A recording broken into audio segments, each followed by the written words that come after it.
amazing what these cameras will be able to provide us. Yeah, it'll be giving us views from all different angles, and it's going to be really neat. And as you said, much higher resolution, even though the stuff we're getting back from Curiosity is really quite good as well. Yeah. One last question for you. Who gets to name all the tools on the rover, like Sherlock and Moxie? So I think the name gets to be chosen by the team that develops the instrument. So each, we have our rover engineering team, but we also have the instrument teams that are equally, the instruments are equally complex almost, compared to the rover. So each instrument has its own principal investigator and a whole team of engineers and scientists behind it, and they get to decide on the name. And usually it's an acronym that sounds cool, but also, like, if you unpack it, means something unique and relevant to what the instrument is doing. All right. Well, thanks again, Matt. Really appreciate your expertise and your time today. I know you are a busy guy. So I'm going to take some more of these questions that are more on the education side of the house and talk a little bit about some of the education activities we have to go along with the Mars 2020 Perseverance mission. And I'll let you get back to your busy day. Thanks again. Thanks, Oda. Great to be here with you. All right. So a couple of questions came in about activities for students, and one of those is, will there be any real-time activities for students to conduct here on Earth as Perseverance explores the Martian surface? Yes. We have activities that are going to be simulating the science on the rover, and then the rover science data will eventually be available for students or whoever to process and manipulate. So keep an eye out for those. Also, another question was, will there be a NASA JPL virtual watch party scheduled for the launch? Yes. So I'll talk about that in my very last slide. But for now, let's take a look at some of the education activities that are available on our website. So slide 1 is what you will see if you go to our website. And there is a link there at the top. There are a whole bunch of links at the top. One for intern, learn, teach, news, events. If you click on news, you'll see what is shown in my next slide. This is a teachable moment. We have 3 different types of things in our EDU news. One is teachable moments, which are articles written for teachers summarizing some major event in the news. So the launch is a major event. So it tells you what's going on and why you and your students might care about that and how you might bring that to the classroom, whether it's a virtual classroom you're teaching in or a physical classroom.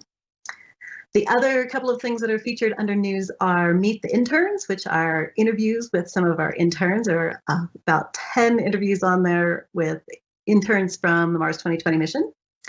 And then there are also teacher features. So we've been asked if there are ways for teachers to explain how they use our resources in the classroom. Yes, we have teacher features. Take a look at those to find some ideas. On slide 3, you will see what you get if you click on Teach from our website, our original website. Teach is a set of standards-aligned STEM lessons for educators. So these are aligned with the Common Core state standards for mathematics and the next generation science standards. So even if you are in a state that does not use those, they're probably useful for you because you are teaching to some sort of academic standards, and a lot of the language is the same.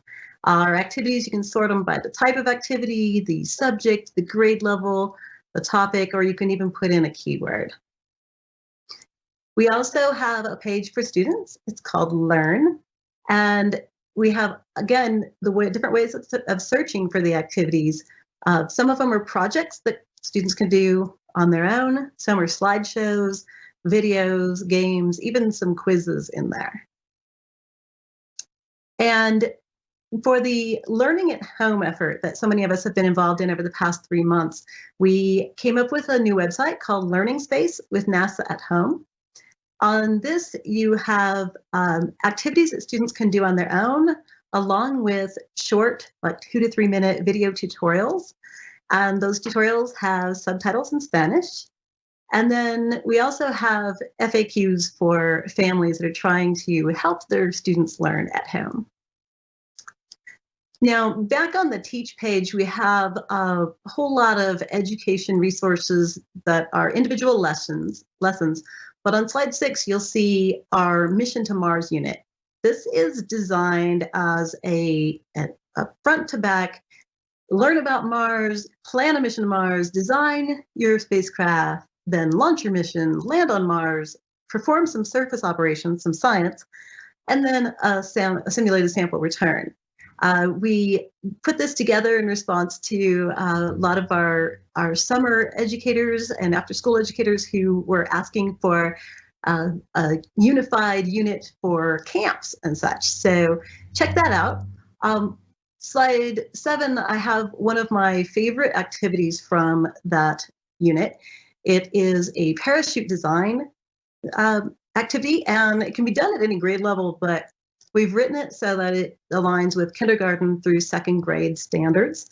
Students develop a parachute to land a mass of some sort, and they experiment with different shapes, which shape works better than another shape. And they use some math standards to measure and do some geometry and do some timing of their drops. So that's one of my favorites. It's really fun, and it does not require a whole lot of materials. You can use a paper napkin for your parachute. It's really quite flexible on materials. Now, slide 8, this is going to show you one of my other favorite activities of making a cardboard rover.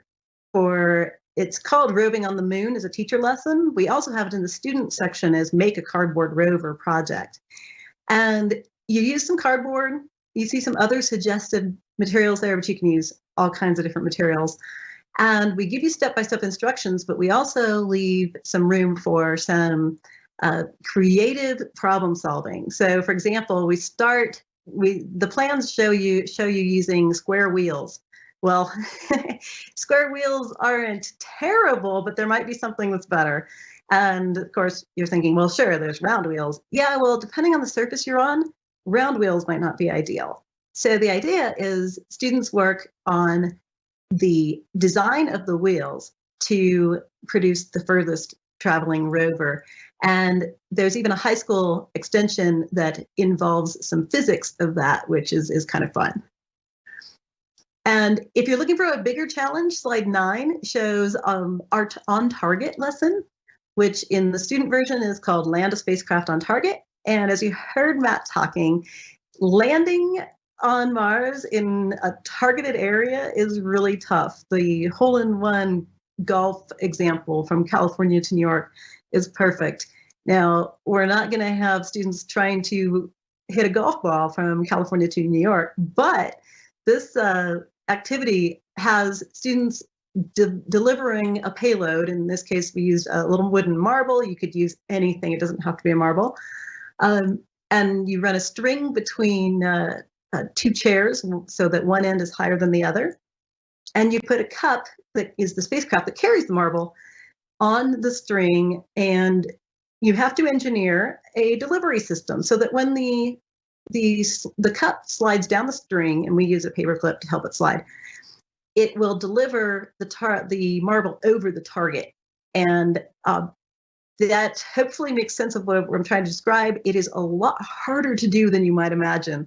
So if you have students who like a really good challenge, that's a good one. And we encourage drawing their design and coming up with multiple solutions, coming up with something they want to try, trying it, seeing how it works, modifying it, trying it again.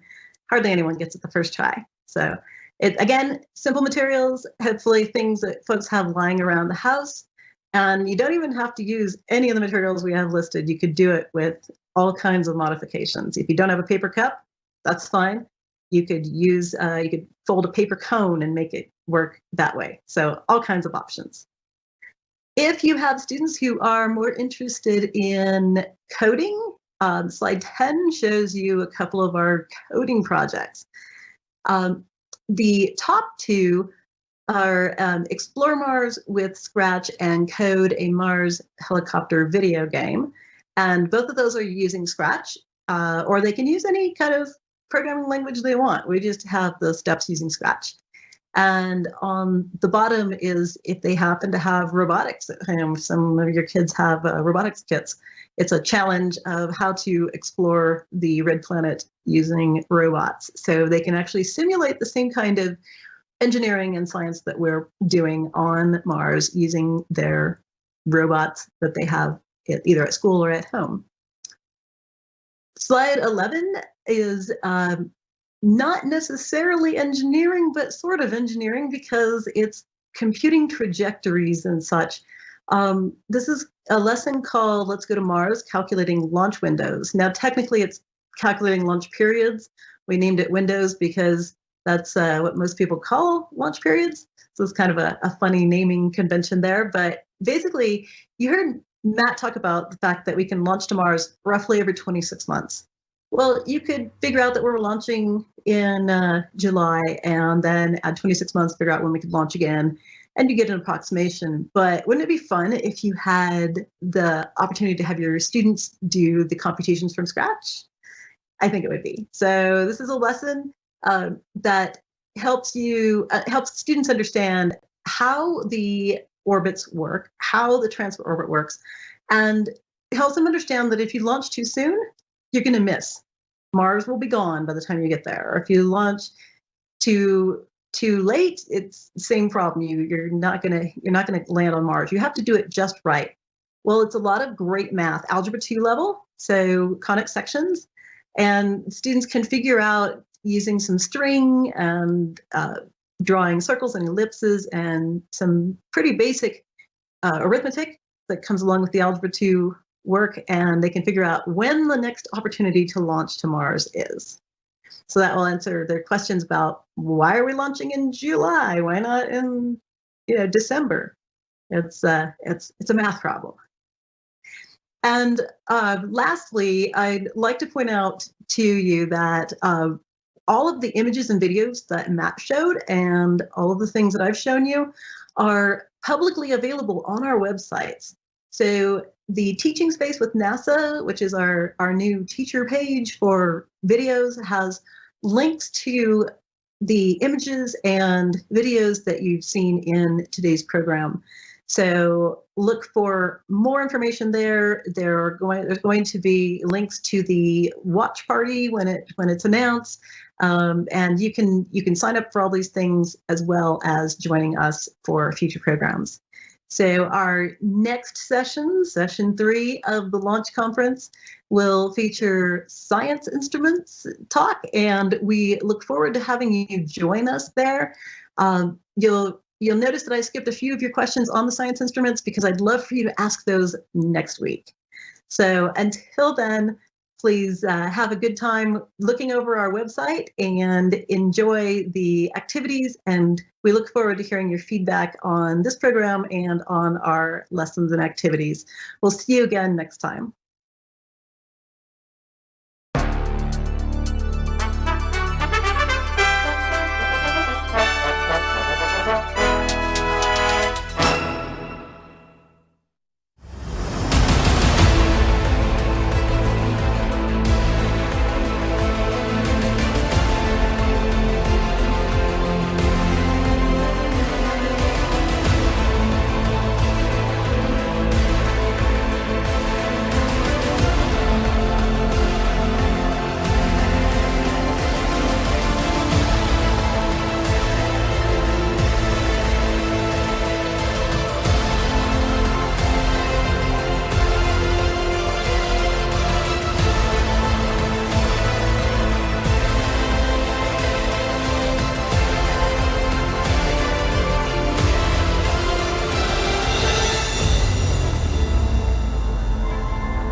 Welcome to the at-home edition of NASA's MicroG Next Selection Show. I am Tranisha Dixon, the Activity Manager for the MicroG Next Challenge, which is an annual opportunity for students to engage in NASA missions through the development of technology and hardware in support of human space exploration. Undergraduate students across the nation answered the call for solutions to Artemis mission challenges focused on Orion crew safety in the event of an emergency situation, and also the collection of lunar samples during extravehicular activity on the moon. Colleagues from NASA's Johnson Space Center in Texas, Goddard Space Flight Center in Maryland, and Jet Propulsion Laboratory in California will join us in announcing the teams that are advancing to Phase 2 of the Micro G Next experience. Before those announcements, we'll have Mr. Ronald Ben give us a little more insight into this year's Micro G Next challenges. My name is Ronald Ben, the Education Coordinator for Micro G Next at NASA's Johnson Space Center in Houston, Texas. I applaud all the efforts of each team that submitted a proposal. The innovative ideas exhibited speaks volumes to the fact that we are in good hands with the Artemis generation. To further develop the Artemis generation, Micro G Next in FY21 offered 4 unique design challenges that are Artemis focused. Challenge 1 deals with Orion crew safety in an emergency event. Students have the task of building a surface autonomous vehicle for emergency response. This is a collaboration with our technical partners from NASA's Goddard Space Flight Center. The last 3 challenges deal with lunar geology sample collection. Challenge 2 and 3 is a collaboration with the EVA Tools Group right here in Houston, Texas. Challenge 2 is a spacesuit attachment quick release system. And challenge 3 is a sample container dispensing device. Our last challenge is a lunar sample coring device, and it is a collaboration with Jet Propulsion Laboratory. Today, from these 4 challenges, we will be announcing teams that have done exceptional work and are moving on to Phase 2 of the Micro G Next Challenge. Before we announce the Challenge 1 teams, Cody Kelly from NASA's Goddard Space Flight Center will explain Challenge 1. Hi, this is Cody Kelly for the NASA Goddard Space Flight Center. And I want to do a quick introduction for Challenge 1, the Saver Challenge, which is to design an autonomous maritime vessel or a boat that will actually home in on our Angel beacons that are worn on the astronauts' crew survival suits. The boat, or this vessel, maritime vessel, will be dropped from a low-flying unmanned aerial vehicle and will actually fall into the water and then navigate to the beacon that's transmitting in the MBL. This simulates what the astronaut would be doing floating in the ocean or in some kind of distress scenario. We can deliver them medical, survival, and first aid supplies to keep the astronaut healthy and ready to be rescued by follow-on rescue forces. This is an exciting challenge, one that's very relevant to what we do on a day-to-day basis, and we look forward to having all the teams compete and show us what they can do. Thank you. Thank you, Cody, for explaining Challenge 1. We're now going to move into those design teams of Challenge 1 that have been selected to move on to Phase 2 of the Micro G Next Challenge. Hi, my name is Kimberly Wright, and I'm a flight controller in training here at NASA's Johnson Space Center. Congratulations to Team Ahoy Deploy from the University of Alabama. They will have their Saver device, Tide Pod, in the NBL in summer of 2021. Hey y'all, we are Team Ahoy Deploy from the University of Alabama in Tuscaloosa. Our design for the Saver Challenge is to use a pre-manufactured radar system to guide an electric-powered vehicle made of 3D printed material. The structural integrity is upheld by using PETG fiberglass as well as using a dowel system. Our boat weighs approximately 40 pounds and will be able to be carried by a Class 2 UAV. Our design also has ample space for storing our emergency items such as a medical kit, life preserver, radio, water, and an angel locator beacon. The 121.5 megahertz signal will be tracked by a Doppler radar system, and Arduino will control the boat autonomously. Proximity sensors will stop the boat within 2 feet of the target, and all electrical work will be shrink wrapped, insulated, and circuit breakers will be used for the safety of the user. Our design helps advance space exploration because it ensures that astronauts will get the emergency supplies they need when they need it in a timely manner. This is not only limited on the Earth, but can be used on other planets as well. Thank y'all for listening. We hope to see you in Houston. Roll Tide. Hello, my name is Craig Hartnell. I provide safety and mission assurance for NASA Johnson Space Center. Congratulations to Team Astra from Virginia Tech. Led by an aerospace engineering major, this team of Hokies will be showcasing their VT Saber in the NBL. We are Team Astra from Virginia Polytechnic Institute and State University, competing in the MicroGNX Surface Autonomous Vehicle for Emergency Response, or SAVER Challenge. Our robust SAVER vehicle can withstand drops of 15 feet into a maritime environment and consists of a 3D printed hull, a buoyant polyurethane foam upper cover, and 2 motors for efficient maneuvering. The hull is a modified V-boat design with a volume of approximately 7 cubic feet to fit all necessary rescue supplies to be delivered autonomously to astronauts in distress via an Angel beacon signal. Through our SAVER design, we advance space exploration by providing a means of resources to astronauts in isolated nautical environments and further develop a strong foundation of robustness and autonomous systems in future projects. Hi, my name is Chris Nelson, and I'm the EVA Strategic Planning and Architecture Lead here at NASA's Johnson Space Center. And not too far from here, those Cougs from University of Houston are moving on to Phase 2, testing their SAVER device in their own backyard at the MBL. For my wife, who's a UH alum, go Cougs!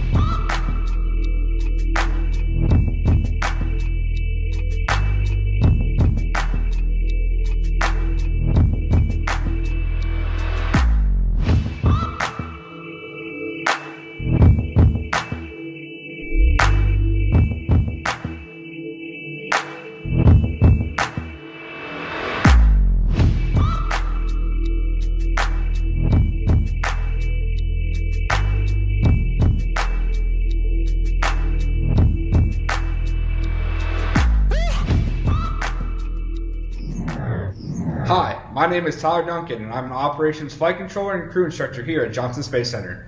Congratulations to Team Buckeyes of the Galaxy from The Ohio State University. You are moving on to Phase 2 of the MicroGNX Challenge and will be testing your surface autonomous vehicle for initial search and rescue response. Coming from Dartmouth College, the Thayer School of Engineering, the Lunar Dust Bunnies will be testing their SAVER device in the MBL. Welcome to the MicroGNX experience. Congratulations to Team Water Bears from the University of California, Berkeley. They will be testing their SAVER device, the Bear, in 2021 at the MBL. Hi, my name is Andy Klesch of NASA's Jet Propulsion Laboratory here in Pasadena, California. It seems that there is a penguin sighting. The surface-level devils from Arizona State University will be testing in the NBL, their personal emergency nautical guardian for utility insertion and navigation device. Great job, team. Hi, my name is Alexis Vance from the Johnson Space Center. I'm here at Oklahoma State University. The OSU Space Cowboys need to saddle up because they will be testing Vela, a vehicle for emergency locating and assistance at NASA Johnson Space Center's Neutral Buoyancy Lab. Congratulations to the UB AIAA MicroGNX research team from the State University of New York at Buffalo. They'll be testing at the MBL next summer. Congratulations to all of the Challenge 1 teams that are moving on to Phase 2. Before we announce the teams for Challenge 2, Mary Walker from the EVA Tools Group will give us some pertinent details about Challenge 2. Hi, my name is Mary Walker, and I'm a project manager for the EVA Tools Group here at NASA's Johnson Space Center. My group and I developed Challenge number 2 to design a spacesuit attachment quick release system. And this will help us carry certain tools on the suit during spacewalks on the lunar surface. So this can increase efficiency of a spacewalk because the astronauts will have relatively easy access to commonly used tools on their suit rather than having to walk somewhere to retrieve them. And we're calling it a quick release system because it requires 2 separate parts that need to be designed. So one that can be mounted to the spacesuit and one that can be mounted to various EVA tools. And it's the design of how those 2 parts interface that is the challenge here. Thank you, Mary, for explaining Challenge 2. Now, without further ado, we're going to announce those teams for Challenge 2 that are moving on to Phase 2. Team Falcon from Cerritos College are moving on to testing their Clear Connector device in Phase 2 of the Micro-G Next Challenge. Awesome job, Falcons. Hi, my name is Heidi Hammerstein, and I am a Senior Systems Engineer at NASA Johnson Space Center. I work on the XEMU Development Program, and I am a 1991 Cal Poly San Luis Obispo graduate. I am here to congratulate Team CP Space Squad from Cal Poly San Luis Obispo. Their spacesuit attachment quick release system will be tested in the NBL. Congratulations, and we'll see you at JSC. Hi, my name is Elizabeth Blom, and I'm an engineer in the Commercial Crew Program here at NASA Johnson Space Center. Boise State University's microgravity research team design holster is prime and ready to be tested in Houston in summer 2021 at the NBL. Hello, my name is Tiffany Swarmer, and I am a crew systems instructor at NASA's Johnson Space Center. I'm very excited to announce that the mechanical engineering competition team at Berkeley has been selected to test their Rabbit out here during the spacesuit attachment quick release testing at the Neutral Buoyancy Lab. We're looking forward to seeing you soon. Congratulations to the OSU Space Cowboys, as they will be advancing to Phase 2, where they will show off Aquila, an Artemis Quick Utility Belt interface for lunar applications at the NBL. Arizona State University has designed the Shield, a secure holster instrument for extravehicular lunar devices that will be tested in the NBL during the summer of 2021 in Houston. Good morning and welcome to the Arizona State University campus. We're more than pleased to have you here. With the new generation of Artemis missions, our astronauts face the problem of being encumbered when stowing and unstowing their EVA tools. That's why here at Lunar Level Devils, we sought to create a new revolutionary design to help relieve this problem. Introducing Shield, a new innovative and revolutionary solution to stowing EVA tools in dust-prone environments like the moon. Shield is a lightweight and strong design, allowing for the heaviest of EVA tools to be installed. With an easy-to-use mechanism that can be operated with one hand out of the line of sight of astronauts, and a weatherproof design that shields from lunar dust when in operation. Shield advances space exploration by providing astronauts a new solution to stowing away their EVA tools in spacewalks, whether it be on the moon or future destinations. Hi, I'm Adam Nades, the Deputy Project Manager for Artemis Geology Tools here at NASA's Johnson Space Center. Congratulations to the Suit Lab of Embry-Riddle, my alma mater, for your selection to Phase 2 of Micro-G Next. Led by a junior, we are looking forward to seeing your Luna Moth device in the water at the NBL. This is Luna Moth, the Luna Modular Operations Tool Holster, developed by the Spacesuit Utilization of Innovative Technology Lab at Embry-Riddle Aeronautical University. Luna Moth is a spacesuit attachment quick-release device designed to support end-to-end EVA operations, a critical part of establishing a permanent human presence on the moon. Luna Moth is easy to use, even with only one hand or when the utility belt is out of sight. It's also very dust tolerant, remaining completely functional after being fully submerged in lunar dust simulant. The modular design also enables customization for various missions and EVA tools. Luna Moth is the answer for NASA's Micro-G Next Spacesuit Quick Release Challenge.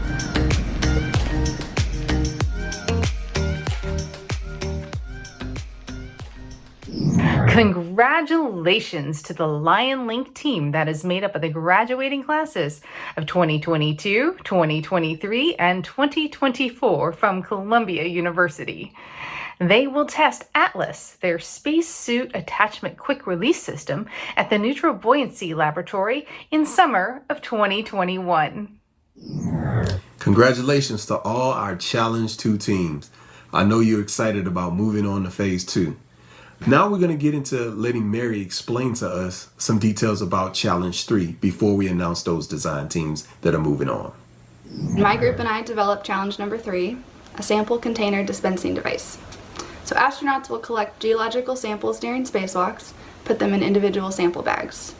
The sample bags are currently being made by our team, but we'll need a way for the astronauts to carry multiple bags on them during a spacewalk and be able to retrieve one at a time with relative ease during the sampling operations. So in order to allow for solo sampling operations, the dispenser will either be carried by hand or mounted to the spacesuit or to a tool carrier.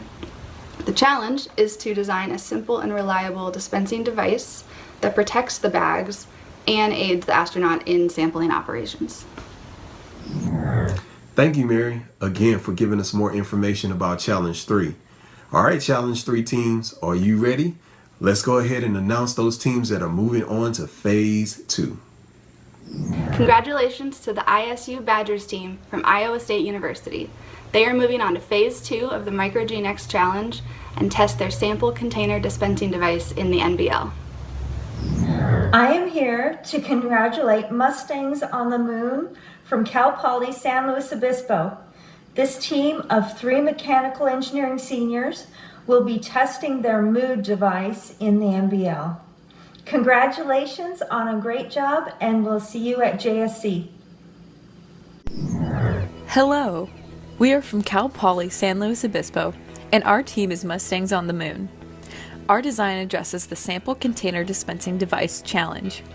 Our device is called MOOD, the Micro-G Next One-Handed Operational Device. The bags are contained in a vertical compartment. Each bag is individually rolled and the bags are stacked on top of one another. The bags are maneuvered manually using the aluminum tabs to place them on the resting hooks. 2 hooks are used to separate and open the rim. One is stationary and one is adjustable via translation and rotation with the door. Our device is designed to operate easily with one hand to dispense one bag at a time, while meeting the required technical specifications with minimal safety concerns. We hope our device will enable astronauts to easily gather lunar surface samples, which will aid in developing our understanding of the moon's geology. Perhaps one day, our concept can be applied toward future missions to Mars. Awesome job to Oklahoma State University. Their design, user-controlled regolith sample acquirer will make a splashdown in the NBL next summer. Congrats, Space Cowboys.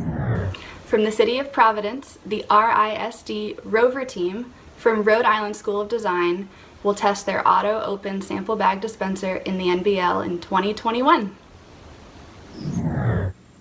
Way to go to all Challenge 3 teams that are moving on to Phase 2. Now we're going to have Andy Klesch from Jet Propulsion Laboratory explain Challenge 4 before we announce the teams that are moving on. In the near future, humans will be returning to the moon via NASA's Artemis program. And while there are a number of different scientific studies that we wish to engage in. Some of these will be collecting samples, not only from the surface with the rocks and the boulders that abound there, but actually within these rocks and boulders as well. Challenge number 4 for the Micro-G Next program this year will be obtaining a core sample within a microgravity environment and being able to return that core sample to our scientists back on Earth. Now, the astronauts that will be going down will have very few tools that they can take with them. And in challenge number 4, our students will be creating a coring device that an astronaut can deploy, take a core, and then capture that core for return to the scientists back on Earth. Good luck. Thank you, Andy, for that explanation. Now, without further ado, we're going to move on to our Challenge 4 teams that are moving on to Phase 2. The University of Nebraska-Lincoln Red Team is moving on to Phase 2 of the Micro-G Next Challenge with their Sarlacc V2 sample coring instrument. Great job, team. Hi, my name is Justin Koch, and I'm a robotics mechanical engineer here at NASA's Jet Propulsion Laboratory. Congratulations to the GV Moon miners from Grand Valley State University, who will be testing a lunar sample coring device in Houston next summer at the NBL. Congratulations to Union County College's UCC DrillWorks team. This is a team of 3 sophomores. They will be moving on to Phase 2 to test their Luna Sampler Drill Coring device. Congratulations, way to go. Hey everybody, my name's Matt Gripe. I am an ISS flight controller for the motion control system on board the vehicle at NASA's Johnson Space Center. And I am also a Purdue University graduate, class of 2017. Way to go, team. Your AAE 418 team of all seniors is going to be headed to Houston to test your sample coring device for lunar EVAs. Way to go. You guys did an excellent job. You're on your way to phase 2, and boiler up. The Illinois Space Society is a team from the University of Illinois at Urbana-Champaign. This team of 4 aerospace engineering majors has designed GRU, a lunar sampling coring device that they will be testing in summer 2021 at the NBL. Way to go! We are the Illinois Space Society from the University of Illinois at Urbana-Champaign, introducing the Geoselenic Retrieval Utility, or GRU. In satisfaction of Micro-G Next Challenge 4, our concept operates like a portable drill press for use on the lunar surface as well as the ocean floor. An external drill would provide power and rotation, which would then be routed to a secondary shaft that can be moved up and down independently by the operator. A shroud would enclose the drilling area to reduce escaping dust, as well as to provide stabilization against the drilling surface. A hatch mechanism would also cover over the coring bit for safety and containment. The design, materials, and components of GRU have been selected to meet Micro-G Next requirements and NASA standards. Our idea advances space exploration by enabling the reliable extraction and containment of surface core samples with realistic applications including the Moon and other planetary bodies. GRU could also be augmented to be used with robotic spacecraft in environments where humans cannot yet visit. Well, that wraps up our announcement show for 2021. Again, we want to say congratulations to all of the teams that are moving on to phase 2 of the Micro-G Next Challenge. We're looking forward to seeing you test your prototypes in the NBL. It's going to be an exciting time for this challenge and an exciting time for you guys as you direct the divers in testing your tools. Be on the lookout for more information from us as far as to next steps. Again, we want to thank you for joining in and tuning in for the Micro-G Next experience.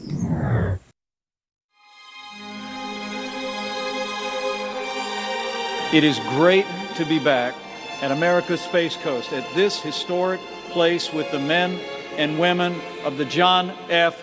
Kennedy Space Center. And it's here today in the 21st century that the modern marvels that launched from these grounds prove that the public and private sectors are achieving far more together than we ever have apart. American businesses are developing new rockets, spaceships, satellites that are taking us further into space than ever before,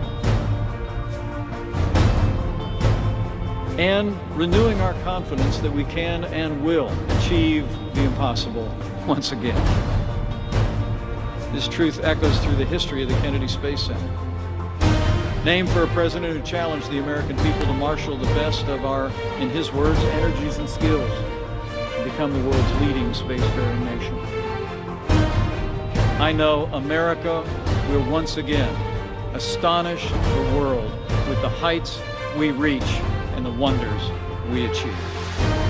And as these feats of American enterprise and ingenuity attest, much more than the bridge to space, Kennedy Space Center is the bridge to the future.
hay un evento celestial que desde hace milenios ha captado la curiosidad y la imaginación de la humanidad: los eclipses solares totales. Únete a la NASA y a la Pontificia Universidad Católica de Chile para observar el eclipse solar total de 2020 en Argentina y Chile desde la comodidad de tu casa. Te transportaremos hasta el volcán Villarrica en Pucón, Chile, desde donde podrás observar cómo la luna va cubriendo el sol hasta llegar a la totalidad, el momento mágico donde la faz del astro rey está totalmente cubierta por la luna y se puede ver la corona del sol. Estas imágenes serán comentadas por expertas de la NASA, quienes contestarán las preguntas que nos envíes por redes sociales. Prepárate, estás a punto de experimentar el eclipse solar total de América del Sur de 2020.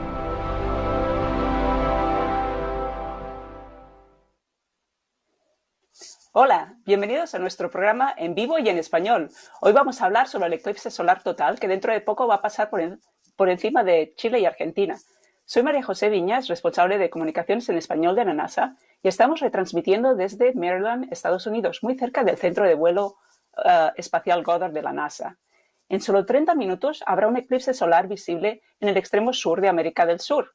La trayectoria de la totalidad es estrecha, es de solo 90 kilómetros, pero aún así la gente que esté fuera de esta totalidad podrá ver un eclipse parcial.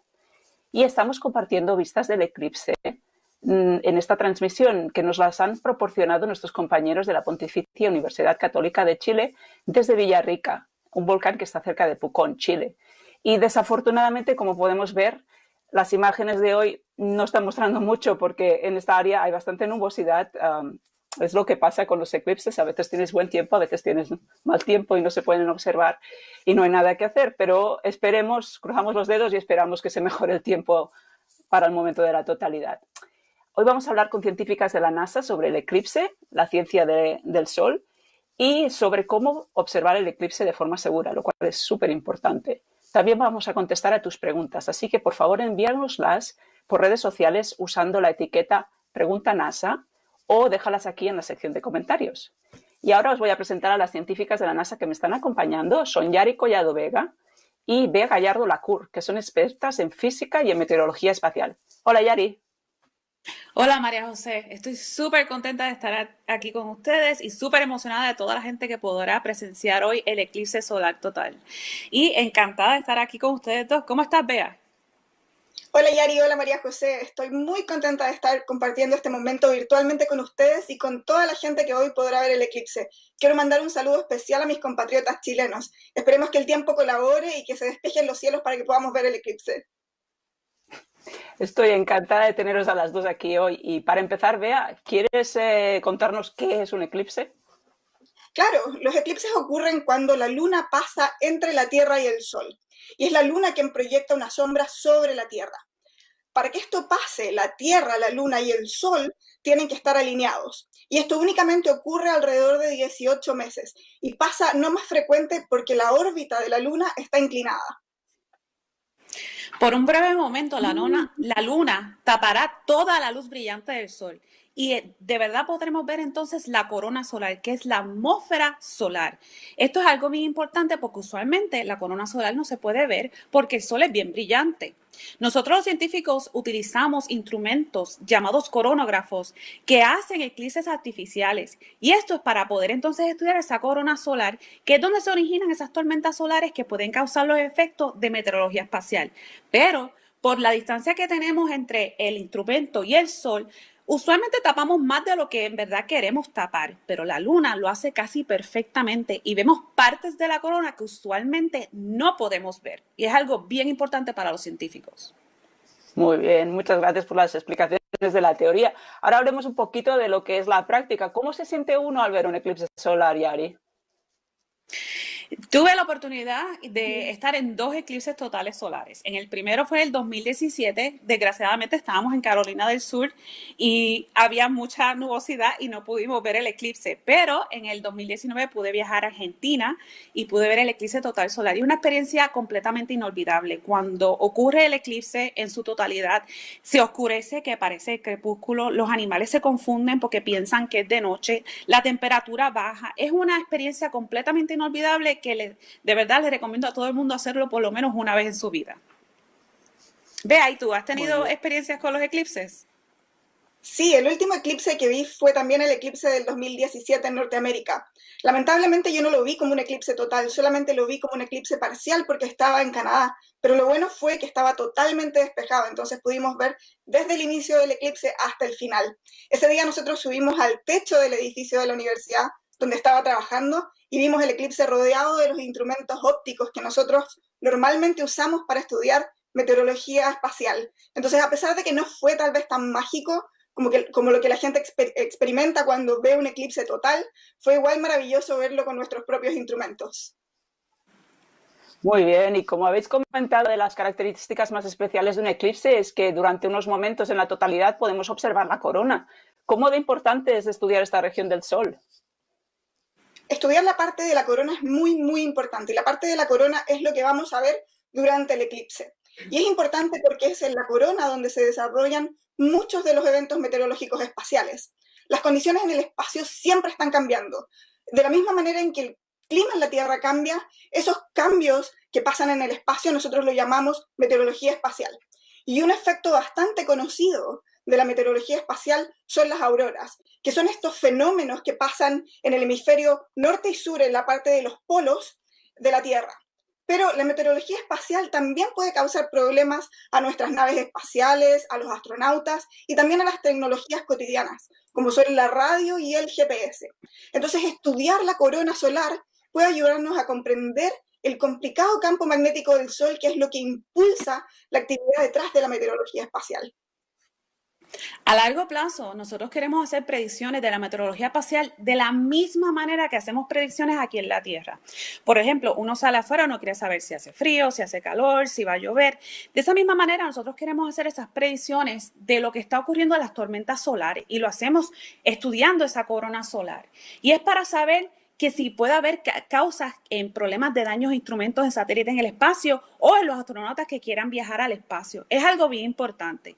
Para hacer esas predicciones tenemos que entonces estudiar la corona solar. Y esto es algo que podemos hacer en los eclipses. Y no es solo eso, tenemos grupos como Predictive Science que hacen las predicciones de la corona solar.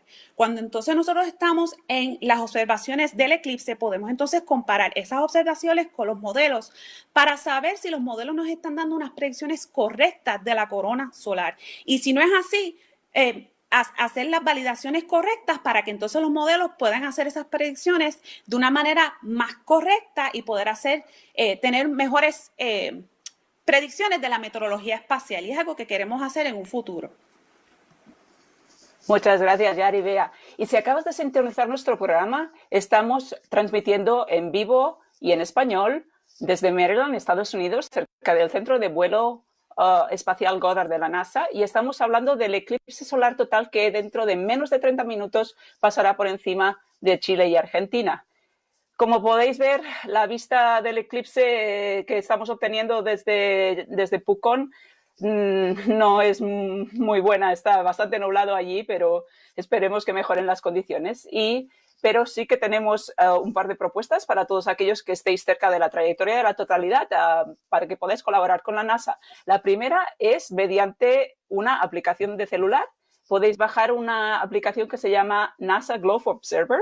Es gratuita y es una aplicación de ciencia ciudadana. Entonces, cuando la abráis, veréis que hay una herramienta que se llama Eclipse y solo os hará falta eso, un termómetro para tomar mediciones de la temperatura del aire y tendréis que tomar anotaciones sobre el tipo de cobertura de nubes que veis y el tipo de nubes. Entonces las enviáis y estas anotaciones serán usadas tanto por científicos como por otros estudiantes. Y la otra manera de colaborar con nosotros es simplemente tomando fotografías del eclipse, subirlas a redes sociales, etiquetar nuestras cuentas para que podamos encontrarlas y nosotros haremos una selección y compartiremos las mejores en los próximos días en nuestras cuentas de redes sociales. Estamos esperando que, si no es en Pucón, al menos en otras zonas de la trayectoria del eclipse tengáis mejores cielos y podáis tomar buenas fotografías. Y también recordad que estaremos respondiendo a vuestras preguntas de redes sociales. Podéis enviarlas utilizando el hashtag PreguntaNASA o dejarlas aquí en la sección de comentarios. Y bueno, hace un rato hemos estado hablando de la relación entre el Sol y la Tierra durante los eclipses. Pero Bea, ¿nos puedes contar cómo los científicos usan los eclipses para estudiar otros planetas? ¿Los exoplanetas? Claro. Como mencionábamos hace un rato, los eclipses ocurren cuando la luna pasa frente al sol y bloquea la luz del sol. Un concepto similar se aplica cuando observamos estrellas distantes y los planetas que orbitan alrededor de ella. En este caso se llama tránsito planetario y es cuando un exoplaneta pasa entre su estrella y la Tierra. Nosotros podemos usar nuestros telescopios que son muy poderosos, como es el caso de TESS, donde podemos detectar la disminución de la luminosidad en la estrella por la que el planeta circula. También incluso podemos estudiar cuánta luz estelar se filtra por la atmósfera de esos planetas para poder entonces identificar compuestos químicos que nos ayudan a saber si esos planetas podían albergar vida o podían ser habitados. Es algo bien importante. ¡Wow! Estos estudios son súper fascinantes. Muchas gracias por las explicaciones. Y ahora vamos a hacer algo muy especial. Hemos recibido preguntas por vídeo de estudiantes en Chile y en Argentina que tienen dudas sobre los eclipses y la ciencia solar para vosotras, Yari y Bea. La primera pregunta nos llega desde Rosario, Argentina. Hola, me llamo Catalino, cumplo 5 años y voy a la Cita Roja del Jardín 46. Vivo en Rosario y Argentina y quiero saber por qué para los científicos es tan importante el eclipse solar. Gracias, Catalina. Es bien importante para los científicos estudiar el eclipse porque, como ya mencioné, en la naturaleza la luna tapa el sol de una manera casi perfecta, que podemos ver partes de la corona que usualmente no vemos. Y son partes de la corona donde se originan las tormentas solares que pueden causar los efectos de meteorología espacial, lo que pueden causar daños en los instrumentos o causar problemas para los astronautas que viajan en el espacio. Perfecto. Y la siguiente pregunta nos llega desde Chile. Hola, mi nombre es Gabriel Bastos Andrade y tengo 10 años y uno de mis sueños es que me gustaría ir a conocer la NASA. Y aquí voy a hacer mi pregunta del concurso. ¿Cómo hacen los científicos para predecir un eclipse? Muchas gracias. Chao. Hola, Gabriel. Espero que puedas cumplir tu sueño muy pronto y que nos vengas a visitar. Para predecir los eclipses nosotros usamos física y matemática. Podemos calcular exactamente la órbita del Sol, de la Luna y de la Tierra y saber exactamente con una precisión del segundo cuándo la Luna, la Tierra y el Sol van a estar alineados para que se produzca el eclipse. No solamente eso, también tenemos misiones que miran la superficie lunar de una manera con una alta resolución que nos deja ver exactamente dónde se encontrará la sombra y con qué ángulos y toda esa sombra va a ser proyectada en la Tierra. Perfecto. Y la siguiente pregunta nos llega de una pequeña astronauta de Chile. Hola, mi nombre es Kimberly, tengo 12 años. Curso 6º grado en la escuela número 980, Abanderado Mariano Grandoli, que queda en Villa La Ribera, Santa Fe, Argentina. Nos estamos preparando para observar el eclipse solar total que vendrá este 14 de diciembre. Por eso les traigo una pregunta. ¿Cuándo será el próximo eclipse solar total que podamos ver desde Argentina? Muchas gracias por su atención. Fue un gusto participar de este proyecto. Espero sus respuestas. Hasta luego. Hola, Kimberly, muchas gracias. Mira, sí, próximamente en Argentina se van a ver lo que le llamamos eclipses solares anulares, lo que significa que la luna no va a tapar completamente el sol, sino que se va a ver como un anillo alrededor. Y eso va a ocurrir en el 2024 y en el 2027. El próximo eclipse solar total va a ser en diciembre de 2048. Perfecto. Entonces, tendrá que esperar un poquito, pero valdrá la pena. Y la siguiente pregunta también nos llega desde Chile. Hola chicos y chicas de la NASA, mi nombre es Ágata, soy de Chile y mi pregunta es, ¿cómo se ven los eclipses desde la luna? Chao, trabajan bien, espero mi respuesta. Excelente pregunta, Ágata. Si nos paramos en la luna y miramos al sol, vamos a ver el sol como cualquier otro día, pero desde la luna. Y si nos damos vuelta y miramos hacia la Tierra, vamos a ver la sombra de la Luna proyectada en la Tierra. Muy bien, y ahora la última pregunta nos llega también de Chile. Hola, soy Amir y les quiero decir que si los astronautas desde el espacio pueden ver un eclipse. Chao. Gracias, Amir. Me encanta cómo haces lo del eclipse. Pues mira, sí, los astronautas pueden ver el eclipse del espacio. Deben usar siempre los filtros para protegerse. De hecho, hoy van a ver el eclipse parcial en 3 diferentes fases. En las primeras 2 fases va a ser un poquito más lejano, pero ya en la tercera se van a estar adentrando, la nave se va a estar adentrando un poco más a la sombra de la Luna en la Tierra. Muchísimas gracias a los estudiantes de Chile y Argentina que nos habéis enviado preguntas. Han sido fantásticas y esperamos que mantengáis este interés por la ciencia y quién sabe, a lo mejor algún día os veremos por aquí por la NASA. Y a continuación vamos a hablar sobre cómo observar el eclipse de forma segura, porque es muy importante protegerse los ojos cuando estás mirando el eclipse. Bea, ¿nos puedes explicar cuál es la manera correcta de hacerlo? Claro, en primer lugar, uno nunca debe mirar al sol directamente sin una protección adecuada, porque podrían dañarse los ojos seriamente.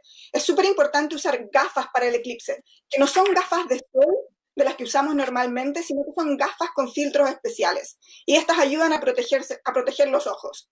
Si usan anteojos, se pueden poner las gafas del eclipse sobre los anteojos. Y si están dentro de la trayectoria de la totalidad, se pueden quitar las gafas, pero solamente cuando la luna cubra el sol completamente. Si pueden ver el eclipse a pesar de que está nublado, se van a dar cuenta que se va a oscurecer completamente si tienen sus gafas del eclipse puesto. En ese momento se van a dar cuenta que el eclipse total ha empezado y pueden disfrutar de la corona solar en todo su esplendor si es que no está nublado otra vez. Y una vez que el sol empiece a aparecer otra vez, cuando la luna se empiece a mover, deben ponerse las gafas todo el tiempo para protegerse los ojos. Y la gente que está observando un eclipse parcial debe usar siempre las gafas para el eclipse. Muy bien. Y Ari, ¿y qué tal las personas que no están dentro de la trayectoria de la totalidad? Las personas que no están dentro de la trayectoria de totalidad van a ver lo que se llama el eclipse parcial, como estaba mencionando Bea, que es que la luna tapa 1% solamente de sol. De hecho, aparenta como si la luna hubiese mordido el sol. Estas personas siempre deben tener las gafas para los eclipses puestas, nunca deben quitárselas. Es muy importante que siempre hagan eso. Y si no tiene unas gafas aprobadas de eclipse, ¿hay otras maneras de mirarlo? Definitivamente, hay otras maneras de mirar un eclipse de manera segura. Por ejemplo, si tienes árboles alrededor, tú puedes mirar entre las hojas de los árboles para ver esa proyección del eclipse entre las hojas de los árboles. Si tienes un colador, también se puede hacer. También puedes poner tus manos una encima de la otra y moverte de que esté la sombra para proyectar esa sombra entre los dedos y poder ver el eclipse entre las sombras de los dedos. Es maneras de proyecciones, se pueden hacer si no tienes las gafas del eclipse y es muy importante que lo haga porque nunca se debe mirar al sol directamente sin la protección adecuada. Pues como acabamos de oír, hay varias maneras para que las personas puedan ver el eclipse de forma segura, pero para aquellos que están dentro de la trayectoria del eclipse tenemos un corto vídeo que explica cuándo es seguro mirar directamente al sol.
Recordamos que estamos transmitiendo en directo y en español, evidentemente, desde Maryland, Estados Unidos, cerca del Centro de Vuelo Espacial Goddard de la NASA, y estamos hablando sobre el eclipse total que dentro de poco va a darse en América del Sur. Y hemos recibido algunas preguntas muy interesantes de nuestros seguidores por redes sociales. Vamos a contestar algunas, ¿ok? Tenemos una pregunta que nos llega desde YouTube que dicen: NASA, ¿hay alguna manera de verlo directamente con algún dispositivo casero? En realidad, como ya estaba explicando, hay dispositivos caseros que se pueden utilizar como, por ejemplo, un colador. Cualquier cosa que tenga orificios pequeños, uno puede tratar de proyectar esa sombra y se puede proyectar entonces el eclipse en el suelo o en un papel. Pero, como ya dijimos, es bien importante que nunca se mire directamente al sol a menos que tengamos las gafas para los eclipses solares. Esa es la única manera segura, o usando un telescopio con un filtro adecuado para esto. Si no, se tendría que entonces hacer una proyección de ese eclipse en el suelo o en un papel blanco, por ejemplo. Sí, recordad que es muy importante no mirar al sol directamente sin protección. Y ahora nos pregunta de la constante de Planck, que nos ha enviado una pregunta por Instagram, y pregunta: ¿los eclipses totales ocurren en otros lugares del universo? Sí, como mencionábamos antes, un fenómeno muy parecido pasa que se llama tránsito planetario, que es cuando los exoplanetas bloquean la luz de la estrella a la que orbitan cuando nosotros la observamos desde la Tierra. Además de eso, como nosotros sabemos, en el sistema solar muchos de los planetas tienen lunas, como por ejemplo Júpiter, que tiene 79 lunas. Entonces vamos a ver un eclipse solar en uno de esos planetas cuando el Sol, una de las lunas y el planeta se alinean. Perfecto. Y ahora Gabriel Shekina nos pregunta en Instagram: ¿de qué dependen los tipos de eclipses? Los tipos de eclipses dependen de la órbita, la distancia y la inclinación entre la órbita de la Luna, el Sol y la Tierra. Hay 4 diferentes tipos de eclipses. Por ejemplo, el parcial, que es el que solamente es 1% que está tapado del Sol. Está el anular, que significa que la Luna está solamente cubriendo la parte de adentro y se ve el anillo así de la luz brillante del Sol. Está el total, que es cuando la Luna cubre completamente la superficie solar y se ve entonces la corona, que es la atmósfera del Sol. Y está el híbrido, que es un poquito de todos. Y eso no ocurre usualmente como los demás. Son 4 tipos de eclipse y todo depende de esas órbitas que se encuentran entre la Luna, el Sol y la Tierra. Muy bien. Muchas gracias a todos aquellos que nos han enviado preguntas, y acordaros de que todavía hay tiempo de enviarnos más. Podéis usar el hashtag PreguntaNASA en redes sociales o dejar vuestras preguntas en la sección de comentarios de este vídeo. Y si acabas de unir programa, os recordamos que estamos transmitiendo en vivo desde Maryland, Estados Unidos, y que estamos hablando del eclipse solar total que dentro de muy poco se va a dar en Chile y Argentina. Ahora mismo la sombra interior de la Luna está casi llegando a Villarrica, Chile, y ellos no tienen muy buen tiempo en estos momentos, así que estamos obteniendo otras imágenes gracias a un grupo de Argentina que está lanzando un balón meteorológico con cámaras enganchadas para poder observar el eclipse. Y este balón está volando muy alto por la estratosfera. Y Yari, Bea, ¿podéis comentar estas imágenes que estamos viendo ahora mismo?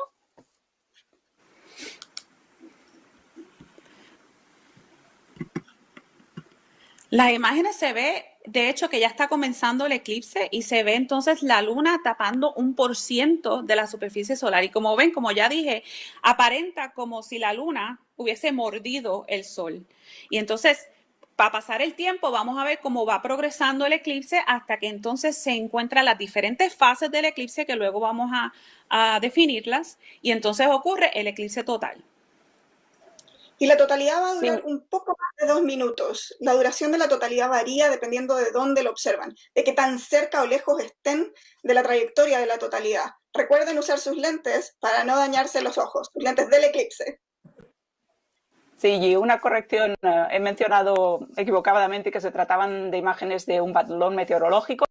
Esas, con un poco de suerte, las podremos ver más tarde, pero estas que estamos viendo ahora mismo son, de hecho, de un telescopio que está situado en Argentina, en una región que se llama Valcheta, Río Negro. Agradecemos mucho al grupo que nos ha proporcionado estas imágenes como backup para las de Chile, porque no nos esperábamos que estuviera tan nublado este día en Chile. Y ahora mismo, ¿qué os parece? ¿Cuánto porcentaje está cubriendo la luna del sol? Yari, ¿tú crees? No sé, se ve un poco menos del 50%, creo yo, Muy de lo que bien. se puede ¿Y ver. eso en minutos cuánto se traduce hasta la totalidad, tú crees? No sé, pero estamos como a 5 minutos de la totalidad, ¿no? Sí. En Argentina me parece que va a ser un poco más tarde porque va después de Exacto, Chile. sí, estamos Entonces, así. En Chile, pues sería un poquito diferente, ¿no? Pero sí, estamos a minutos de la totalidad. So, ya mismo entonces podemos ver el eclipse total solar. Claro, el eclipse muy pasa bien. de oeste a este, entonces lo vamos a ver primero en Chile y luego en Argentina. Exactamente. Muy bien. Perfecto. Entonces, os recordamos que las imágenes son provenientes de un telescopio que está situado en Argentina. Y ahora, como tenemos más tiempo hasta la totalidad, vamos a contestar unas cuantas más imágenes de Pregunta NASA que nos las han enviado nuestros seguidores de redes sociales. Si me podrían pasar unas cuantas preguntas por el chat, os las digo ahora mismo. Un segundo. Ok, tenemos una pregunta de YouTube que dice, ¿qué consecuencias dejará el eclipse solar? Como sabemos, una de las consecuencias es, hablamos del reflejo de la sombra de la luna en la Tierra. Una de las cosas que va a pasar es que la atmósfera terrestre va a cambiar un poco la temperatura, sabemos que cambia la densidad de electrones y muchas otras cosas. Entonces es muy importante para los científicos no solamente observar la corona, pero también observar los cambios que van a ocurrir en la atmósfera terrestre. En el 2017, muchos experimentos se hicieron desde la Tierra y desde el espacio para analizar qué tan rápido la atmósfera terrestre es capaz de responder y cambiar a los cambios producidos por el eclipse. Muy No tan bien. solo eso, también vemos partes de la corona que usualmente no vemos. Y es algo bien importante para nosotros que hacemos meteorología espacial, porque es algo que usualmente no podemos ver. Y durante el eclipse estamos viendo esas partes de adentro de la corona solar donde se originan esas tormentas solares que causan los efectos de meteorología espacial. Y podemos entonces, como ya dije, comparar esas observaciones con las predicciones que se hacen y saber si los modelos están haciendo las predicciones correctas de cómo es el comportamiento de la corona solar. Muy bien. Y tenemos otra pregunta de Yaris540 que nos pregunta por Instagram, ¿desde cuándo se da el registro del primer eclipse? Registros escritos de eclipses han existido por miles de años. Hay un registro incluso desde los años 300 de Aristóteles, donde él describe cómo observó un eclipse de una manera segura. Además de eso, hay una leyenda de Newton que se dañó los ojos aparentemente tratando de observar un eclipse con un espejo y quedó ciego por 3 días. Así que ya les dije, lentes para eclipse para mirar el sol en estos momentos. Pero los registros fotográficos, el primero fue tomado en un eclipse que ocurrió en 1851 y ese fue tomado con una manera fotográfica que es un poco más antigua de la que conocemos ahora. Perfecto. Y ahora, si os parece, vamos a comentar unas imágenes de lo que se tendría que estar viendo en Chile si los cielos estuvieran colaborando, ¿de acuerdo? Y nos explicáis cuáles son las fases del eclipse. La primera sería el anillo de diamantes.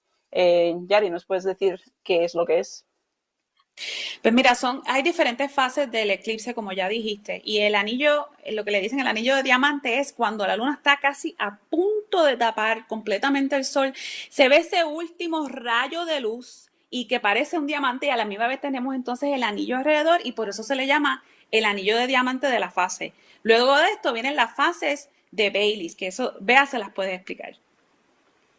Las perlas de Baileys, como se llaman, son puntitos brillantes que están separados alrededor de la orilla de la luna. Y esto pasa porque la luz del sol viaja a través de los valles en el horizonte de la luna. Entonces podemos tener una idea de cómo es la topología de la luna. Las perlas de Bailey no son visibles todo el tiempo y solamente ocurren en los últimos momentos justo antes de la totalidad.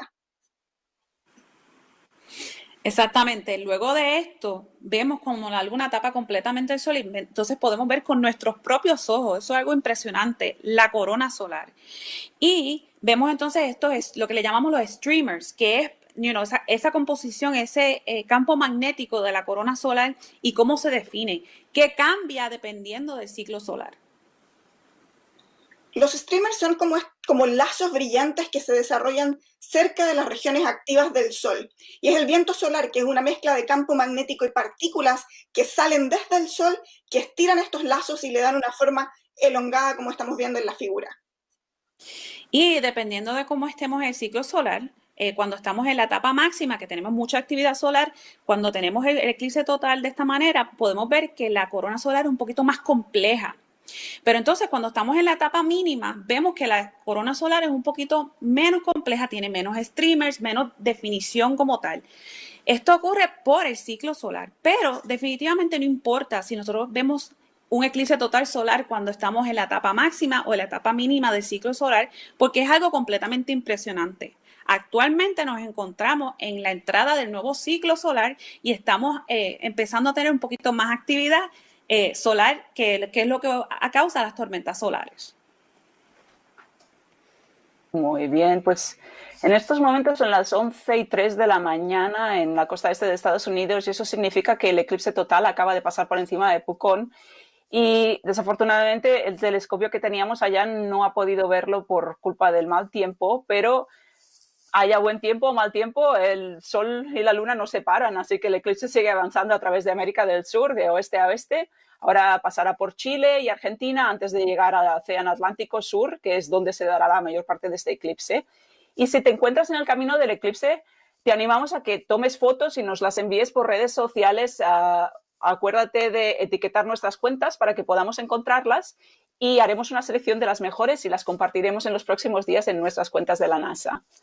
También no te olvides de enviarnos preguntas, hay tiempo para contestarlas más tarde utilizando el hashtag PreguntaNASA o dejándolas en la sección de comentarios de este vídeo. Y estábamos planeando hablar con el equipo de astrónomos que estaban en Chile sobre qué pudieron hacer, pese a que no han tenido vistas claras de los eclipses.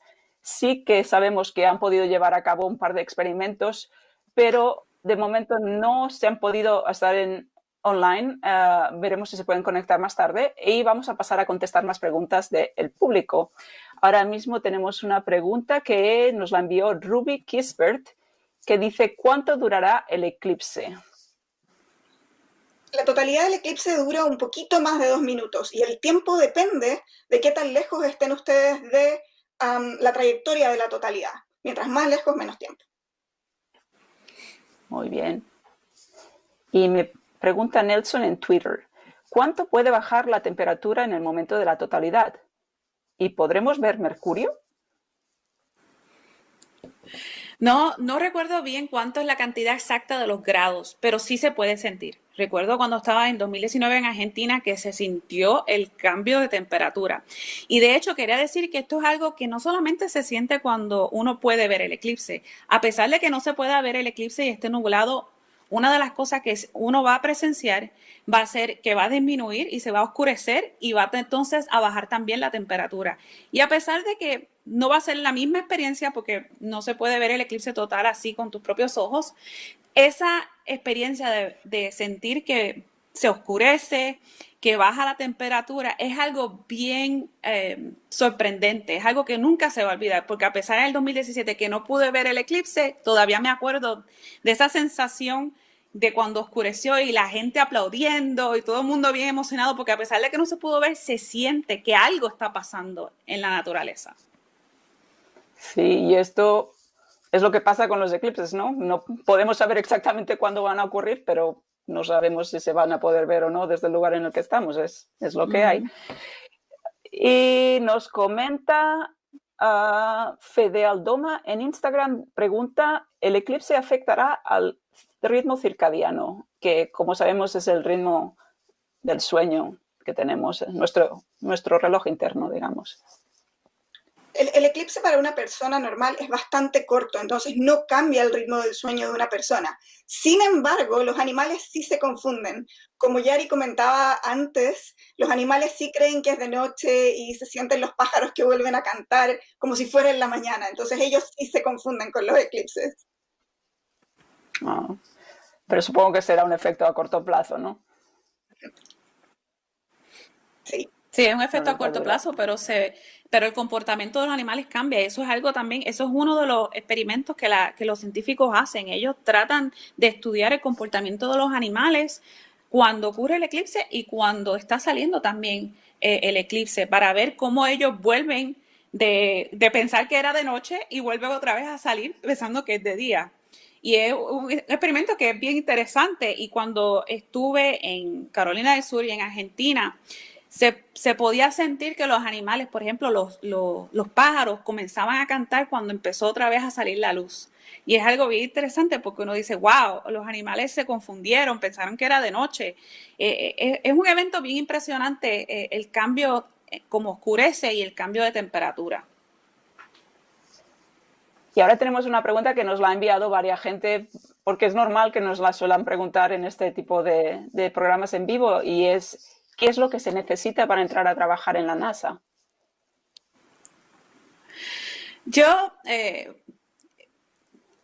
para entrar a la NASA se necesita, bueno, estudiar bastante, pero no tiene que ser específicamente científico. Nosotros tenemos científicos, ingenieros, abogados, arquitectos, personas de finanzas, administración de empresas, de computación, de seguridad. Para trabajar en la NASA no necesariamente hay que ser específicamente un científico. Nosotros somos bien diversos y hay muchos campos que nosotros utilizamos de investigación que necesitamos de todos para poder tener una misión que sea buena. Y yo, por ejemplo, cuando empecé a trabajar en la NASA, empecé como internado de verano.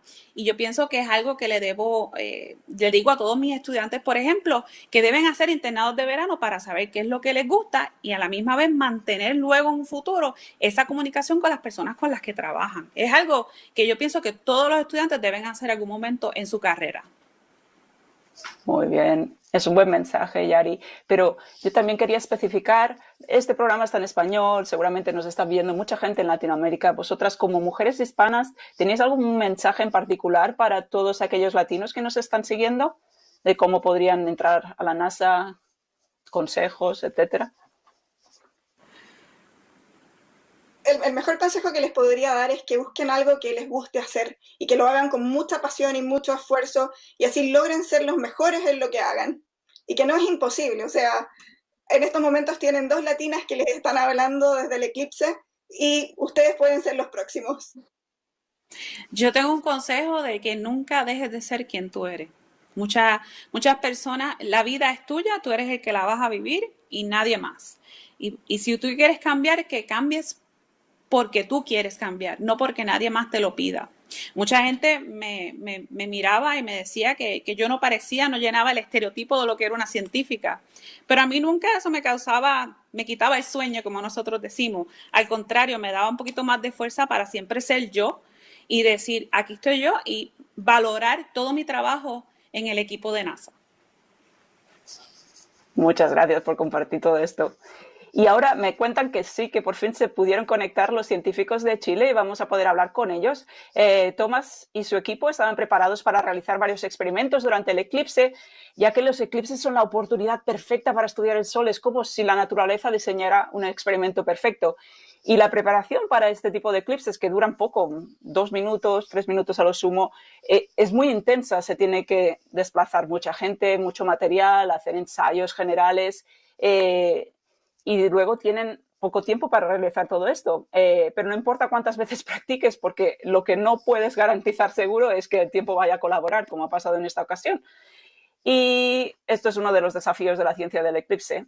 Lamentablemente el clima de hoy en Pucón no funcionó, pero esperemos que otros que estén en el camino de la totalidad tengan cielos despejados. Y ahora hablemos con Tomás Pusia de la Pontificia Universidad Católica de Chile. Hola, Tomás. ¿Me oyes? Hola, ¿cómo están? Sí.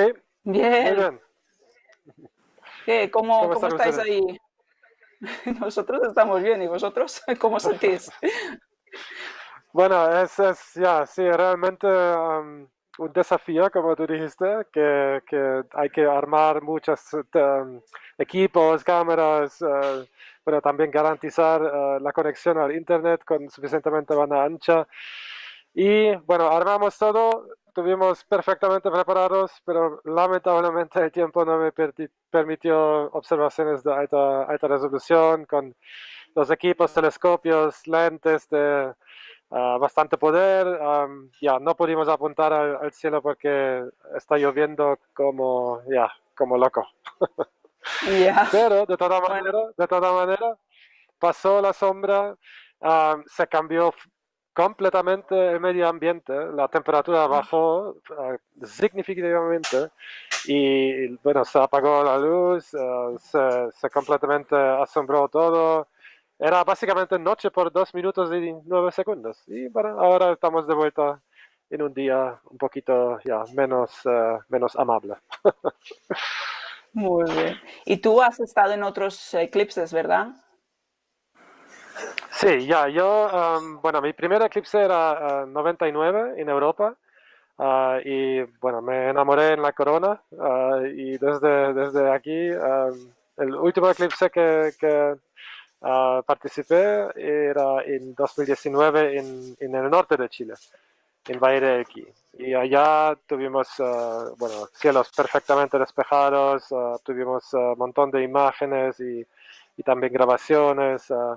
Hoy día, bueno, estamos mucho más preparados, con mucho más experimentos y mucho más equipo, pero lamentablemente el tiempo no era tan favorable para nosotros. Bueno, esperemos que a la próxima tengáis más suerte. ¿Cuál será vuestra próxima expedición? Bueno, ojalá apuntamos al sur de Chile, bueno, mucho más al sur, en el territorio chileno en la Ártica, donde pasará la primera próxima sombra de totalidad por bueno, la península de Antártica y ojalá vamos a llegar con un modo u otro allá y podemos apuntar de nuevo nuestro equipo a esos cielos. Bueno, pues esperemos que podáis ir allá y que podamos volver a colaborar en un show el año que viene y mientras tanto, muchas gracias Tomás y mucha suerte. Gracias. Muchas gracias a ustedes por participar. Muchas gracias. Gracias. Pues si acabas de conectarte a nuestro programa, estamos transmitiendo en vivo desde Maryland, en Estados Unidos, cerca del Centro de Vuelo Espacial Goddard de la NASA.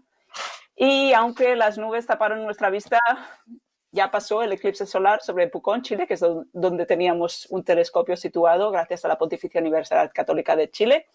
Este fue un resultado de un momento súper especial en el espacio que solo ocurre una vez cada 18 meses y cuando tienes la Luna, la Tierra y el Sol alineados a la perfección para que la Luna tape la cara del Sol. Y a medida que el Sol se va descubriendo por la Luna en Chile, la totalidad sigue avanzando por Chile y luego por Argentina. Y un dato curioso es que la sombra de la Luna está atravesando el continente a más de 1.600 kilómetros por hora. Como recordatorio, si tú estás en la trayectoria de la totalidad y puedes observarlo bien, porque tienes los cielos despejados, acuerda sobre todo de protegerte bien los ojos. No debes mirar nunca al sol sin la protección adecuada y el resto, solo durante la totalidad te podrás quitar las gafas de eclipse o dejar de mirar por el telescopio con filtro de eclipse. El resto del tiempo tienes que estar protegido. Para encontrar las medidas de seguridad, por favor, visita nuestra página web ciencia.nasa.gov/eclipse 2020. Y ahora regresamos con Yari para hablar un poquito más sobre la ciencia de los eclipses y seguir contestando vuestras preguntas. Seguid mandándonoslas o usando el hashtag PreguntaNASA o déjalas aquí en la sección de comentarios. Y no te olvides de compartir tus fotos del eclipse. A ver, ¿tenemos alguna pregunta más? Un segundo. Sí, Vali Muniz pregunta por Instagram. Tengo las lentes del eclipse solar del año anterior. ¿Sirven las mismas para este?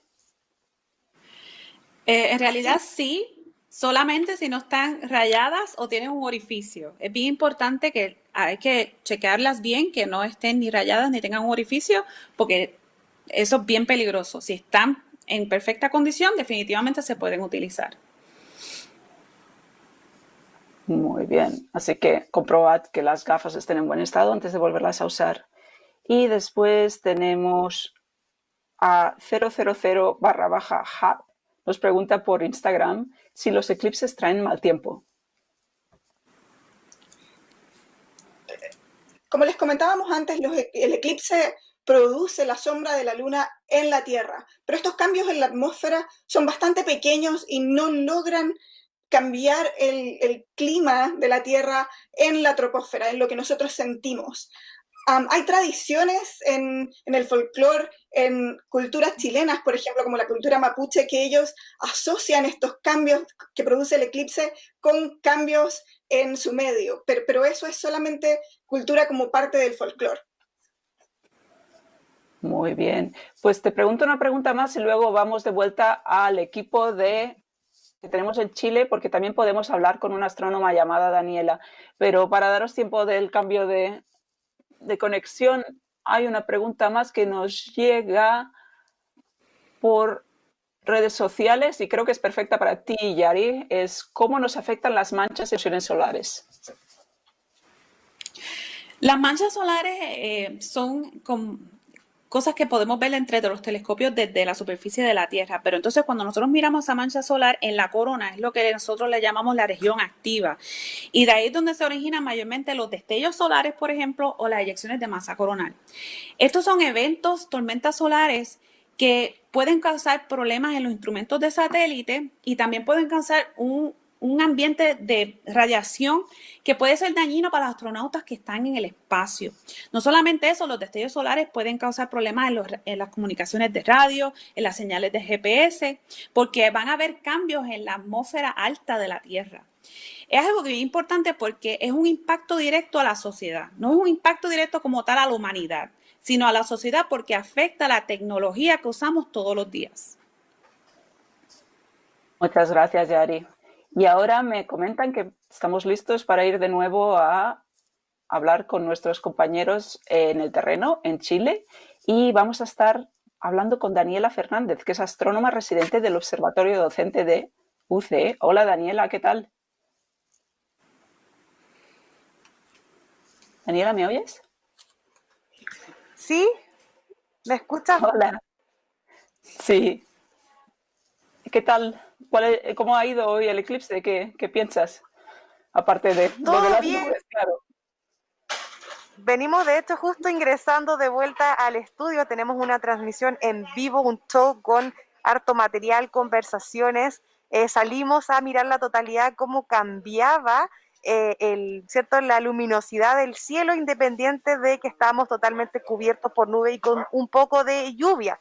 Fue un eclipse totalmente distinto a lo que estamos acostumbrados a vivir, pero esta es la magia del sur de Chile, muy cambiante, muy particular. Así que todos los que estamos en la región de totalidad de este sector, la mayoría obtuvieron un eclipse con lluvia. Así que algo distinto que comentar, sin duda. Muy bien. Y Daniela, ¿tú has estado en otros eclipses? ¿Estuviste en el del año pasado, del 2019? Estuve con el equipo haciendo la transmisión en vivo del año pasado también, con todo el equipo de difusión del Instituto de Astrofísica UC. Y sin duda era muy distinto a este por muchas características físicas del lugar, del entorno, las características mismas del eclipse, pero este año teníamos preparado, ¿cierto?, un evento mucho más grande, con muchos más instrumentos, pero de todas maneras logramos hacer lo que queríamos, mostrar este cambio de luminosidad, tener nuestro show en vivo y después compartirles también todo este material que estamos haciendo desde acá. Muy bien, Daniela. Y aparte de eso, aparte de las condiciones meteorológicas, me refiero, también había diferencias en las condiciones del eclipse respecto al año pasado, ¿verdad? La posición del Sol respecto al horizonte. ¿Cómo afecta el eclipse? Bueno, el año pasado efectivamente el eclipse estaba muy cerca del horizonte, entonces el cambio de luminosidad no iba a ser tan notorio como este año, donde el eclipse se encuentra justo en el cenit, sobre nuestras cabezas, donde el cambio de luminosidad iba a ser completamente cubriendo todo el cielo. Así que bueno, se apreció, lo transmitimos por las redes sociales, por los canales oficiales del Instituto de Astrofísica UC.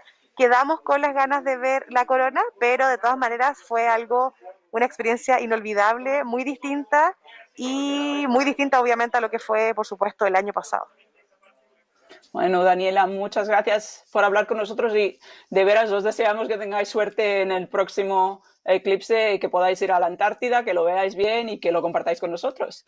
Y ahora vamos a ir de nuevo a responder preguntas de redes sociales y os recordamos que estamos transmitiendo en vivo y en directo con todos los inconvenientes del directo que te tienes que ir adaptando y estamos en Maryland, de Estados Unidos, cerca del Centro de Vuelo Espacial Goddard de la NASA.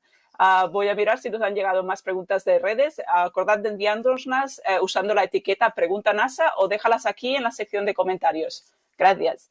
Y ahora voy a mirar un momentito. Sí, Rudolf en Twitter pregunta si se debe tener un escudo térmico delante para no sufrir daño por la intensa radiación del sol, como hacen las cámaras que le vayan a apuntar a nuestra estrella para hacer su trabajo. ¿Quién quiere contestar esta? ¿Me puedes repetir la pregunta? Sí, te preguntan si te debes poner un escudo térmico delante para no sufrir daño por la intensa radiación del sol, como hacen las cámaras que apuntan a la estrella. No, bueno, eso es una pregunta un poco relativa. Para poder mirar eso, por ejemplo, sí se debe tener la protección adecuada. Si utilizas un telescopio, debe haber un filtro para poder mirar hacia el sol y para poder entonces tú poder enfocar con tus ojos y poder mirar al sol. Si no, te puedes quedar ciego por minutos o de por vida. A cuestión del cuerpo, no, porque uno está dentro de aquí de la Tierra, de la atmósfera, y no necesitas un escudo como tal. Sí, bloqueador solar, ¿verdad? Como siempre, pero no. El problema de los eclipses es que la gente siempre tiende a mirar el eclipse y para hacerlo hay que hacerlo de una manera segura. Y si no tienes las gafas o los filtros de los telescopios, es mejor hacer una proyección y no mirar el sol como tal, sino mirar la proyección que hace la sombra en el suelo. En términos de los equipos, si pensamos, por ejemplo, en los equipos que nosotros tenemos en la Tierra para los equipos ópticos para observar, esos han sido testeados a muy baja temperatura. Entonces, el instrumento mismo está preparado para aguantar bajas temperaturas. Y en términos de radiación, cuando ponemos algo en el espacio, acuérdense que alrededor de la Tierra tenemos la magnetosfera terrestre, que es un escudo protector magnético. Entonces, eso le da protección a los instrumentos también. Si el instrumento sale, entonces hay manera de proteger el instrumento o apagarlo temporalmente si supiéramos que la radiación va a ser muy alta. Igual con los astronautas. Nosotros tenemos astronautas en la estación espacial que está dentro de esa magnetósfera, dentro de ese escudo. Ahora, con las nuevas exploraciones que estamos tratando de hacer para la Luna y para Marte, ya entonces es un poquito diferente porque están saliendo fuera de ese escudo. Muy bien. Y me comentan que tenemos tiempo de poner algún vídeo más de niños. A ver si nos lo pueden pasar preguntas de Chile y Argentina, de estudiantes allá. Hola, mi nombre es Sofía Hernández, tengo 13 años y soy de Viña del Mar de Chile. Y bueno, mi pregunta es, ¿qué pasaría si un eclipse dura más de 10 minutos? ¿Eso haría algún cambio en las actitudes de los seres vivos, tanto como humanos o animales? ¿O afectaría al cambio climático? ¡Chao! ¿Quién quiere contestar esta? Muy, muy buena pregunta. Que dure 10 minutos o más de 10 minutos creo que sería imposible. La Luna se tendría que confundir y quedar pegada frente al Sol. Pero sí veríamos cambios muy bruscos en la temperatura. Ya vieron que los astrónomos que estaban en la trayectoria de la totalidad comentaban acerca de cuánto bajó la temperatura y cómo se sintió. Si pasamos 10 minutos, entonces la temperatura hubiera bajado aún más. Y en 10 minutos probablemente los animales estarían extremadamente confundidos, se irían todos a dormir, incluso los niños tal vez se confundirían y se irían a dormir, pero no creo que hubiera un cambio mayor en términos del ciclo del sueño. Gracias, Bea. Y creo que tenemos un vídeo más. Hola, mi nombre es Joaquín Gadea, tengo 10 años, soy de Argentina, vivo en Pueblo Andino de la provincia de Santa Fe, curso el 4º grado en la Escuela Abanderado Grandoli, número 980 de Villa La Ribera. Mi pregunta para ustedes es la siguiente. ¿En qué efectos producen las manchas solares a la Luna y a la Tierra durante el eclipse? Espero que les haya gustado y muchas gracias. Me encanta la pregunta. Efectos como tal, no diría que hay un efecto directo, pero por ejemplo, si nosotros tenemos un eclipse total solar, ¿verdad? Y entonces podemos ver esa corona solar con los ojos. Y de repente, en esa mancha solar o en la región activa en la corona solar, hay una erupción, una eyección de masa coronal. En ese momento, nosotros podríamos ver esa CME, por sus siglas en inglés, en tiempo ahí real con tus ojos. Y eso sería algo tan impresionante que siempre que tenemos un eclipse total solar, los científicos siempre están ahí como que, mira, por favor, que haya una eyección de masa coronal para poder verla, porque es algo impresionante que uno usualmente ve con misiones en el espacio y instrumentos especializados para eso. Pero en un eclipse total solar seríamos capaces de verlo ahí con nuestros propios ojos. Y muchas gracias a las dos por contestar esto, y me parece que ya se nos está acabando el tiempo y tenemos una larga lista de gracias que dar. Para empezar, a vosotras dos por vuestro tiempo y vuestros comentarios experto, y también queremos agradecer a la gente que nos ha enviado preguntas por redes sociales, a los estudiantes de Chile y Argentina que nos enviaron sus vídeos, al equipo que compartió su punto de vista del globo meteorológico, que se trataba de Franco Mecconi, astrofotógrafo y realizador audiovisual, y Christian Schmiegelow, investigador de la Universidad de Buenos Aires, que está trabajando con AMSAT Argentina y la Sociedad Astronómica Argentina. Y al final, pero no los últimos, queremos dar las gracias a la Pontificia Universidad Católica de Chile por las vistas de su telescopio y por las entrevistas desde el terreno. Esperamos que hayáis disfrutado de este programa y que os gusten los eclipses más todavía ahora que los habéis visto.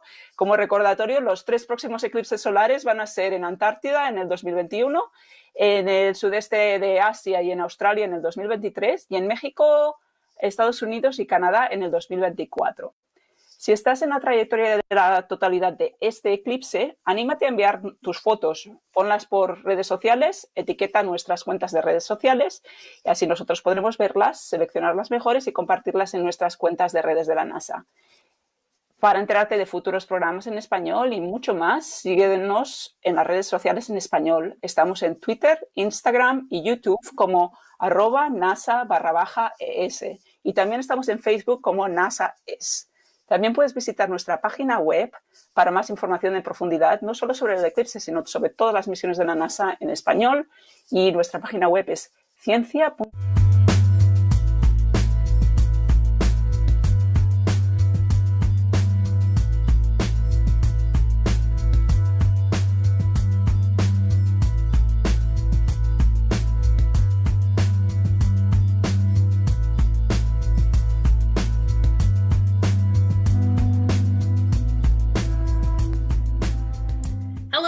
Welcome to our ongoing celebration of 20 continuous years of human presence on board the International Space Station. I'm NASA Public Affairs Specialist Brandy Dean. On November 2nd, 2000, the very first expedition crew arrived at the International Space Station, and since then there have been an unbroken string of 241 astronauts from 19 countries on board supporting science experiments, performing spacewalks, and teaching us how to live long-term in space. But although the crew members in space might be the most visible piece of that puzzle, they are only a tiny percentage of the many, many people who have to work together to make sure missions are safe and successful. We're here today with some of the people that work on the ground, and in particular through our Flight Operations Directorate. And we have a few International Space Station program stowaways here with us as well. I'm going to let each of them introduce themselves and tell a little bit about what they do. And then in honor of the anniversary we're celebrating, I'd love for each of you to also tell us where you were 20 years ago when Expedition 1 was just beginning. And we are going to start first with Norm Knight. Well, let's see, Brandy. It's really an exciting day, and it's great to be on this panel. A little bit of my background. I've worked in flight ops for many years. I'm currently the Deputy Director of Flight Operations. You know, thinking back 20 years ago, which some days it seems like yesterday and some days it seems like a long, long time ago, I had been a group lead for one of the shuttle groups that managed the main engines, solid rocket boosters, and external tank, and was recently selected as a flight director. So I was really transitioning from shuttle to station. So exciting times, exciting memories, and look forward to the rest of the panel discussion today. Definitely. Thank you, Norm. Now we're going to go to Kenny Todd. Hey, good morning, Brandy, and good morning to the rest of my esteemed colleagues on the panel. It's good to see all of you. I'm the Deputy Program Manager for the International Space Station, have been for a number of years here, but work very closely with the entire flight operations community and have done so for close to the last 20 years now. When I think back to where we were, where I was 20 years ago, obviously I wasn't in this position, but at the time, my focus was over in avionics and software. And one of the biggest challenges for a program such as this one, where you have hardware, literally being built all over the United States and in other parts of the world by different countries, one of the challenges was trying to figure out how to integrate all that hardware and software. And there was a big effort in that time frame back ending the last century when we were really starting to get this program off the ground and in orbit. And so at that time, I had one camp working real-time operations on the avionics and software side, and making sure everything was going okay on orbit as we started to bring up these different systems. And at the same time, I was off trying to figure out the next flights in the queue and how to make sure that we were all going to be good to go, and trying to find problems on the ground so we didn't have to find them and give them to these flight directors later on when they have to deal with them. And again, good to see everybody. I'm sure they appreciate that early work. Next up is Holly Ridings. All right. Well, good morning, everybody. I'm Holly Ridings. Today, I am the Chief Flight Director in the Flight Operations Directorate, and it is pretty exciting to sit here today, after 20 years and look back, see some of the same faces on this panel and really have an opportunity to celebrate everything that we've done.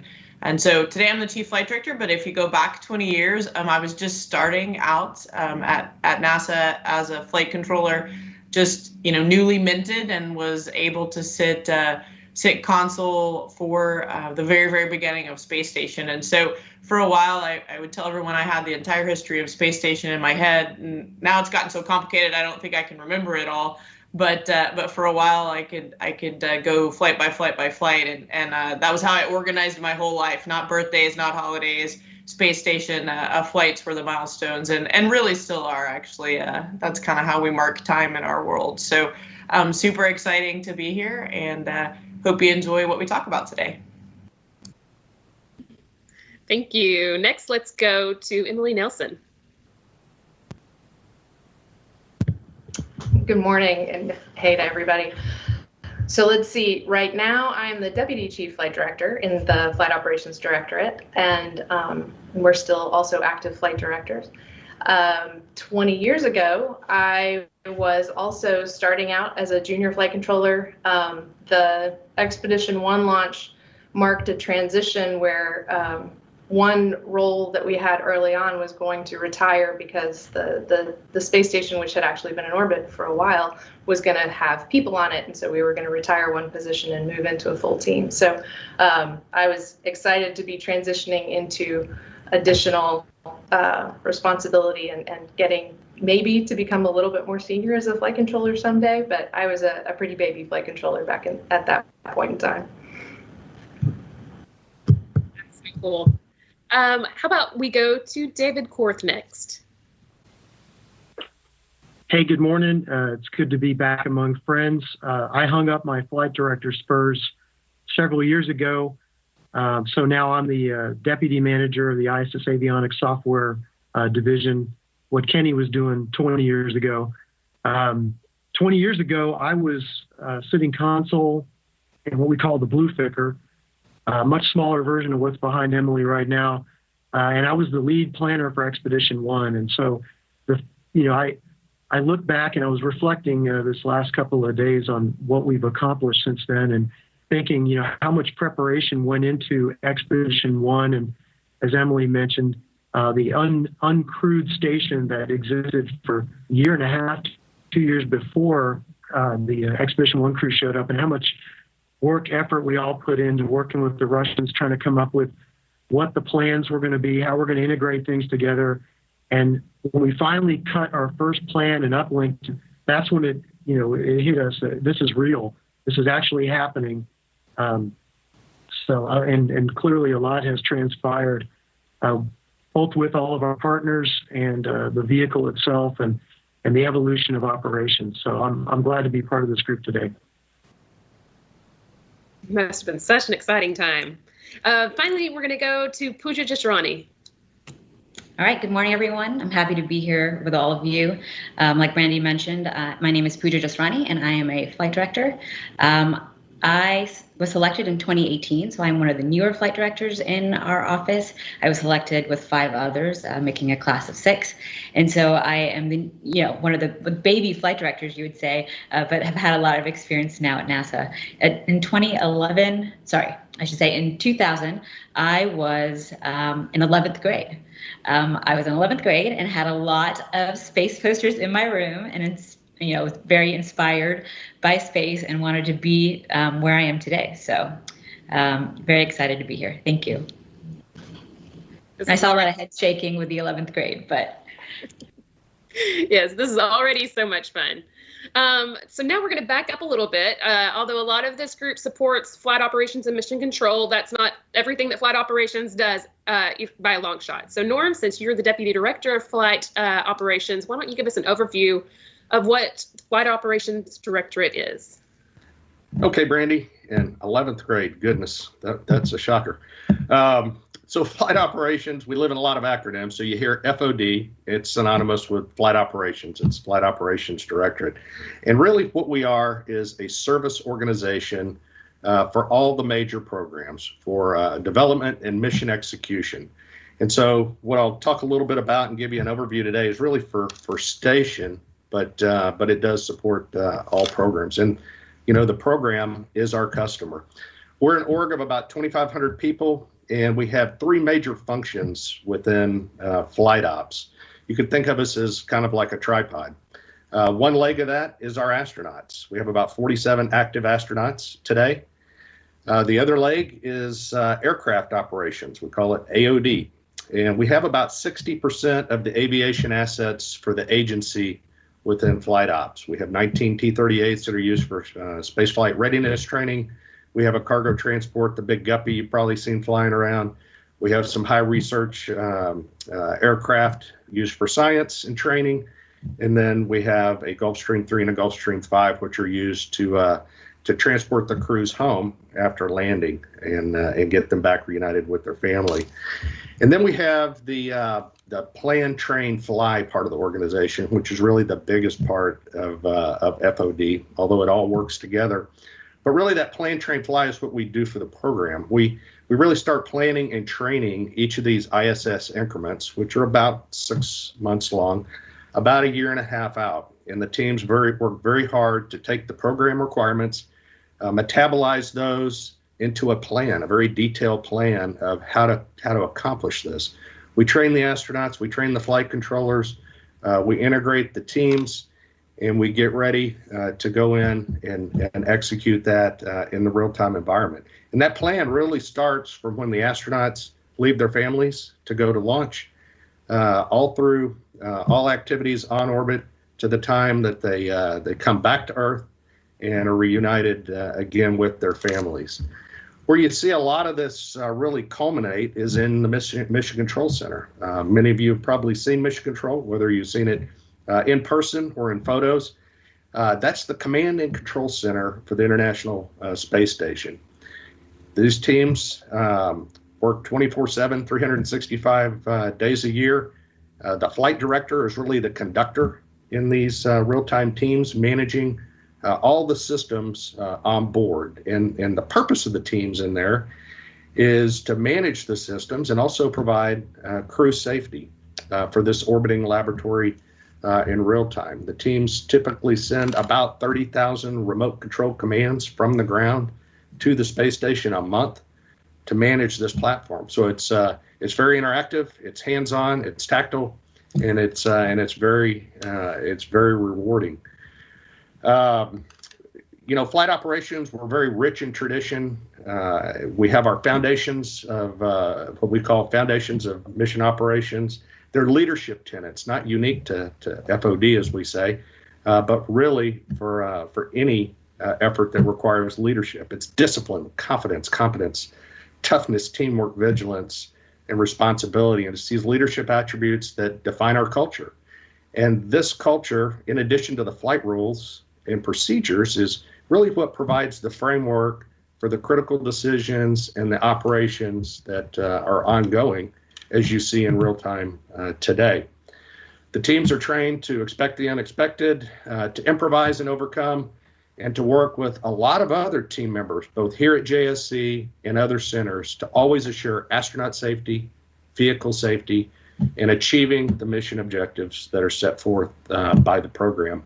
And FOD is a little bit unique in that, as a support organization, we can knit this together across major programs with international partners, with cargo vehicles, with crew vehicles, and payloads, integrating them all together in both the development and real-time environment, again, making it all work in support of our customer, the program.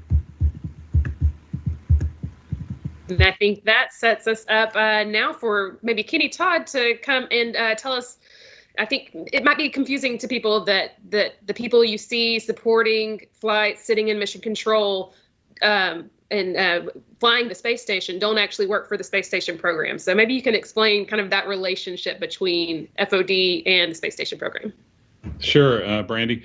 Yeah, the part that everybody sees on TV is mostly astronauts and flight controllers and flight directors. I mean, that is the face of human space flight. Those are the people you see, and quite frankly, those are the people that we, the program, have entrusted with this $100 billion international asset.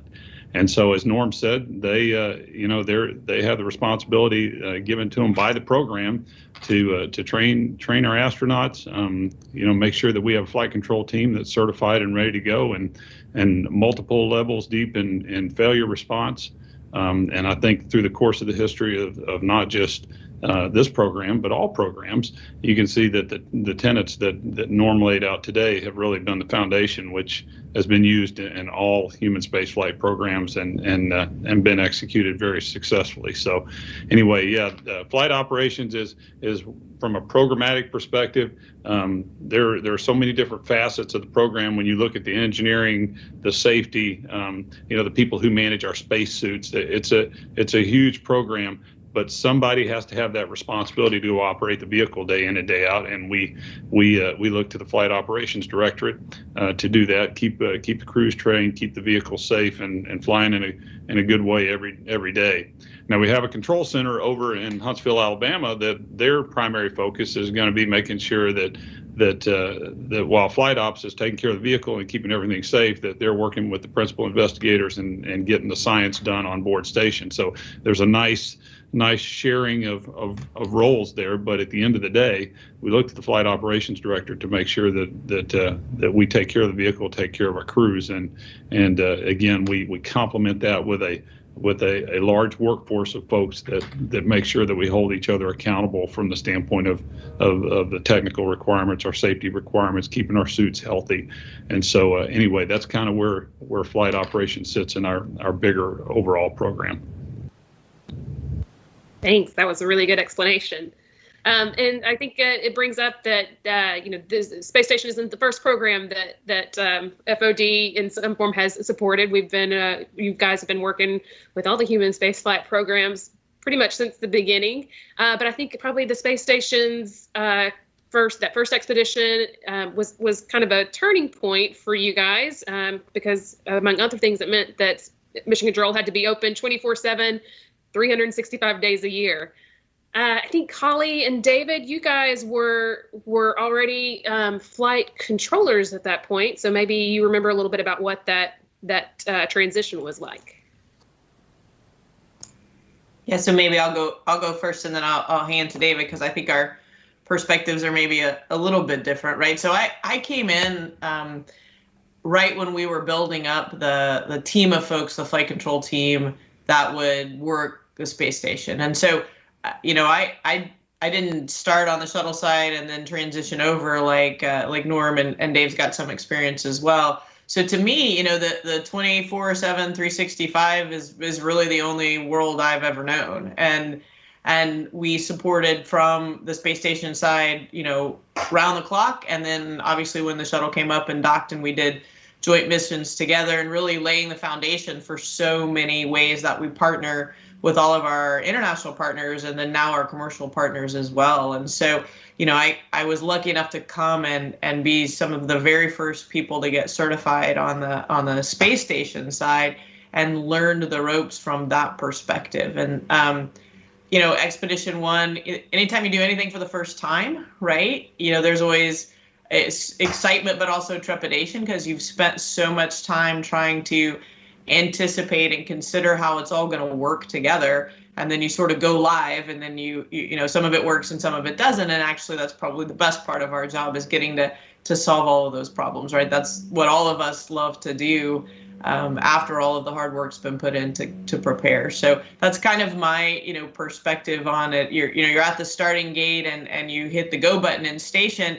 You hit go and you never stop. It just goes. And so again, after 20 years, that's the only world I've ever known. But I know that Dave and Norm had some more experience on the shuttle side before that than I did. So I'll hand to one of them. Yeah, thanks, Holly. And I, when I first got hired into NASA, I came in in the space station operations planning area, and we were always 52 months away from launching something. And so our management said, hey, it might be good for you guys to get some flight control experience if you're going to be part of the flight control team for space station early on. So I got to spend 4 years doing shuttle flight control and flight planning. And so for me, I got to see, the heritage of NASA, at least when I was young, maybe even as young as 11th grade, back when I remember shuttle. And the fact that, I could make a flight plan, and if I wanted to change the flight plan, I took out a pencil, I erased a couple of lines on a piece of paper, I drew some new lines, and then we faxed it up to the shuttle, and voila, there's the plan. And that was the change. And then all of a sudden, this new era of international cooperation and, jointly agreed to operations and coordination, all these different words that were like, certainly we coordinated and we had international partners fly on shuttle. But now, if I wanted to make a change to a plan, I had to go call the Russians. And then after, years later, it was the Russians, the Japanese, Europeans, the Canadians. We all had to agree on what the plan change was going to be. So cooperation and mutual agreement on how we're going to do things really became important.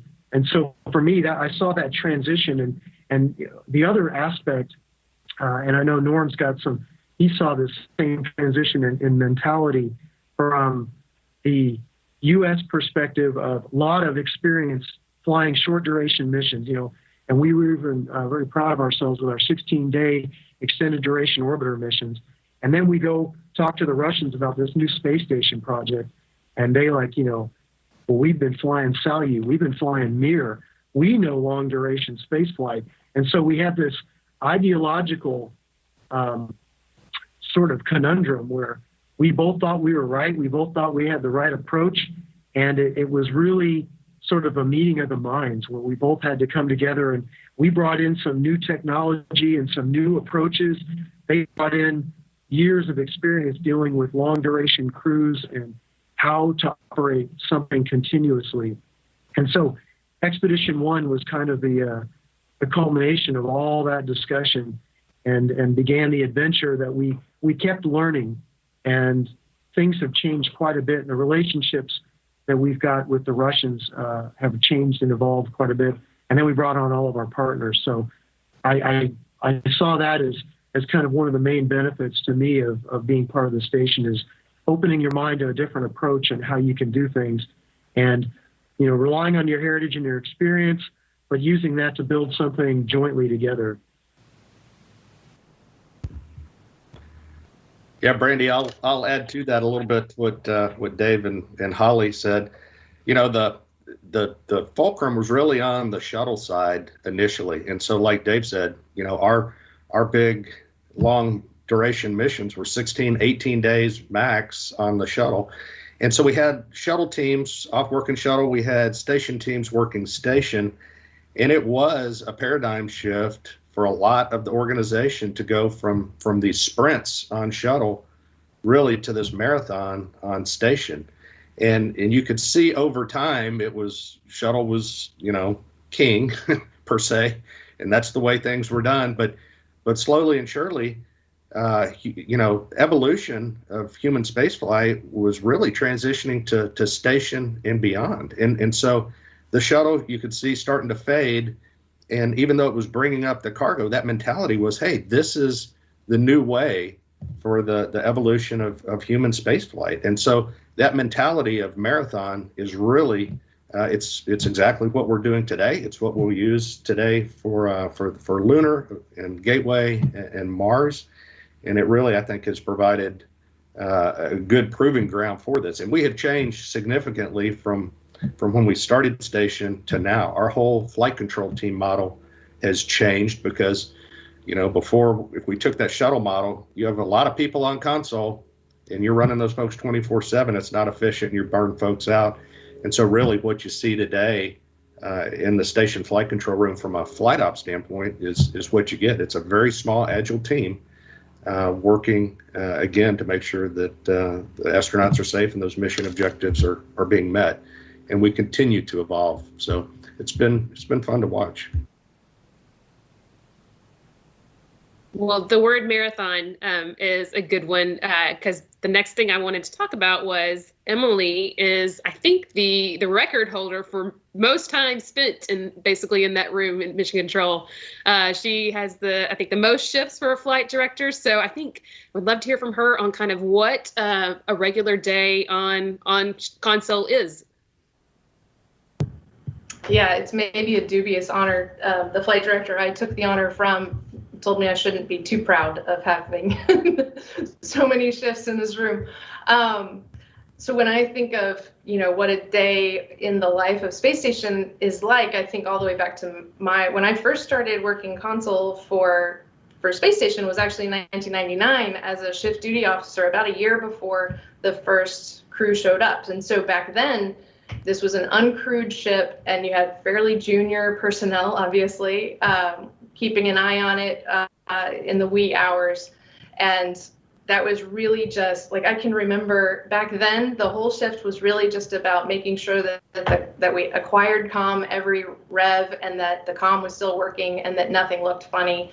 And then occasionally we'd end up getting a call from our trajectory officers warning us, hey, there's a piece of debris that might be heading towards the station. You should call everybody and get them working that. But, you know, super simple operations.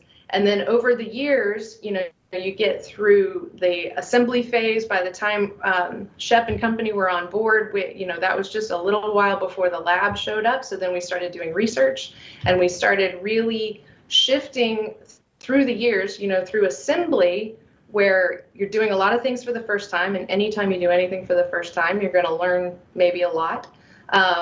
And you're putting new systems on board, and you're learning about those systems, and you're building this space station one piece at a time every couple of months until you get to a point where you kind of call it assembly complete. At that point now, for many years, we've been using this amazing platform for research. This is our orbiting research platform.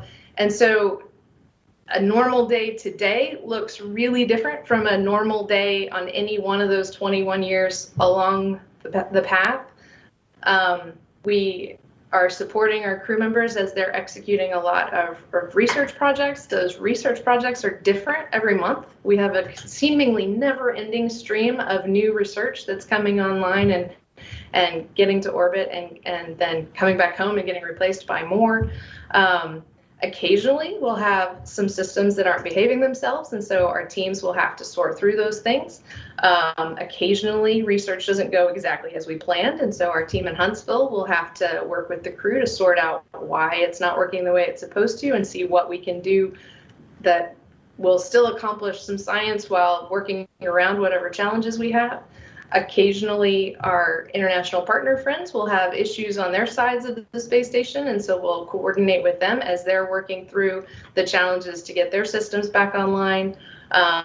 Like last night, we had problems with a valve in one of our CO2 removal systems, so we had to work around that. We had our JAXA friends were operating their robotic arm on the outside of the space station to get ready for a satellite deploy tomorrow, and we were installing some radishes in a plant habitat so that we can grow some radishes on board. I mean, it's a really diverse set of activities that are going on every single day, and it's just different every day of the year for 21 years. I don't know how many jobs out there, when you show up for work, you just don't have any idea what it is.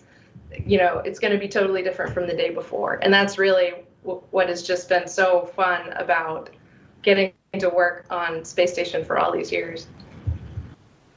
I love that you haven't even left today yet. So great background. I think Holly has something to add.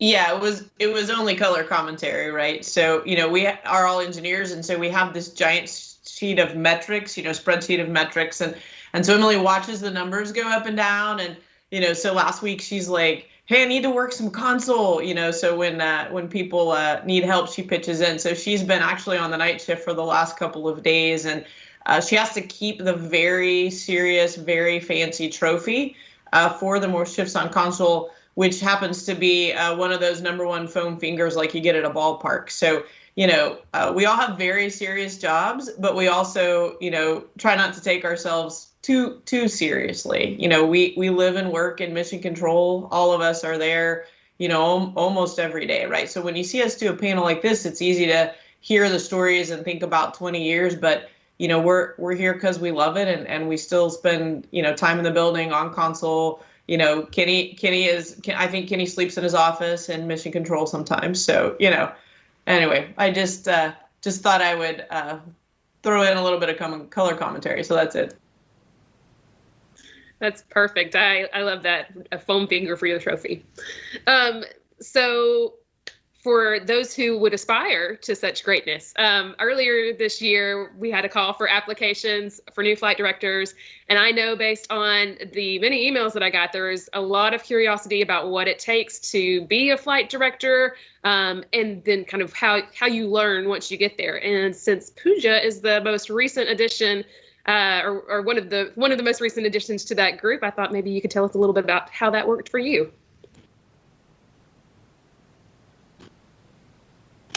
Sure, absolutely. So my story for becoming a flight director was that I actually interned at NASA back in 2006, 2007, and then came back on full time in one of the flight control groups for the International Space Station. I worked in the ADCO group, which is in charge of the way the International Space Station basically flies around the Earth. I was in that group for about 10 years before I was selected to be a CAPCOM, which is a capsule communicator. A CAPCOM is the person that talks to the astronauts on board the International Space Station. I did that role again then for a few years, and then applied to be a flight director for the International Space Station. I was selected in 2018. Once I was selected, we went through about a year's worth of training to get certified to sit on console.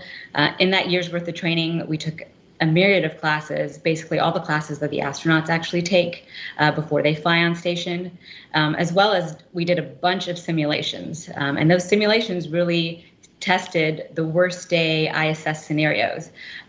And we really hope that those scenarios never happen in real time, but those scenarios really prepare us for those days on consoles where things don't go as smoothly as planned.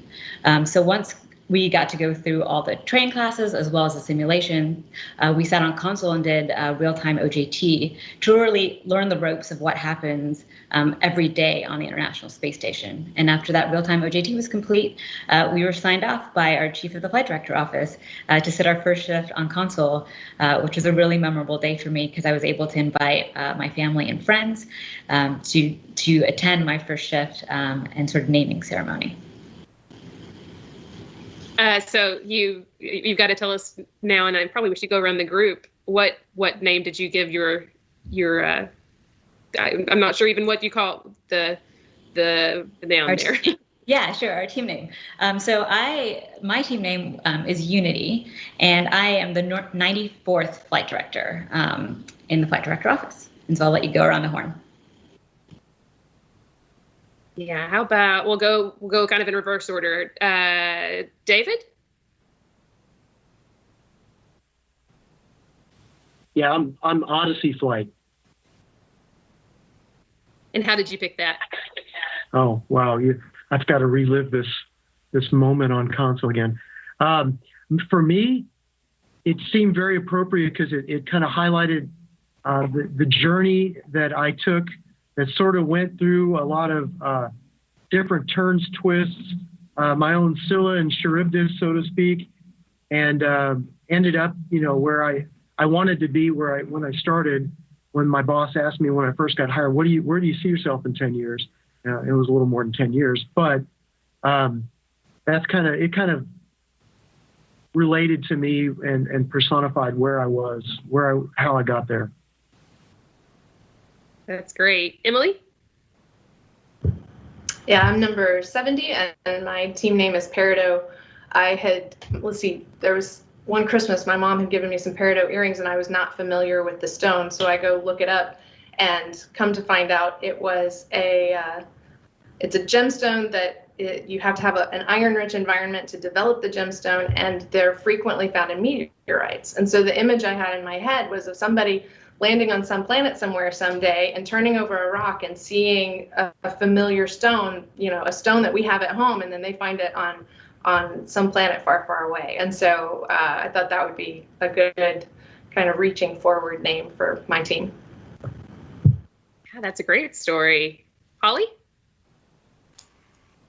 Yeah, so, I'm realizing that we're going to leave Kenny out, so I'm sitting here trying to think of an honorary name in real time, but we may just have to take an action. Because I'll just be Kenny. How about that? You're just going to be Kenny? Awesome. Okay, so Viking Flight is my name, flight director number 62. There's been less than 100 in the entire history of human spaceflight, less than 100 flight directors, which is why we all know our numbers. With this new class that Brandy mentioned coming in, we might break 100. We'll see, maybe not, but we are getting close. I'm number 62, Viking Flight. The reason I picked it is before I came to the Johnson Space Center, I actually worked at Goddard Space Flight Center for a little while. And my mentor when I worked up there was a man named Gerald Soffen, and he was the project scientist for the Viking landers that landed on Mars. And so as a tribute to him, by the time I was selected as flight director, he was not alive anymore. Also as a tribute to thinking ahead, going to Mars, which we all want to do someday. Headed to the moon with Artemis and then on to Mars. That's why I picked Viking. Very cool. And Kenny, yes, sorry about that, but if you have one that you want to throw out there now, we can take it. No, I'm good. This is a special group of people, and no, I don't want to tread on that tradition for sure. All right, and Norm. Well, let's see. I'm number 51, and my color is amethyst. And the reason I chose amethyst, no surprise with the color of the tie here, is I'm a traditionalist more, and so colors were chosen as team names early on with the first set of flight directors. And so if you take the first three flight directors, Chris Kraft, Gene Kranz, John Hodge, they were red, white, and blue accordingly. And I'm very patriotic. And so you mix red, white, and blue together, you get amethyst.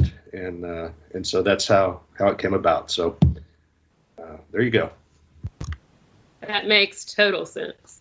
Well, so speaking of kind of the origins of flight directors and going back a little bit in history, I think one of the things that most people think of when they think of a flight director is that Houston, we've had a problem line and dealing with that, the square peg in the round hole. I know that this is a job that can get your blood pressure going up. So I think you probably have some good stories, and maybe we can start with David, because I know he has a pretty interesting one. Yeah, and I actually got to share it with Norm. So we were in the control room at the same time. Yeah, one of my interesting stories on console was certainly the US EVA 23 back in July of 2013. It was a pair of EVAs that we were doing. The first of which was July 9th, so just 7 days earlier.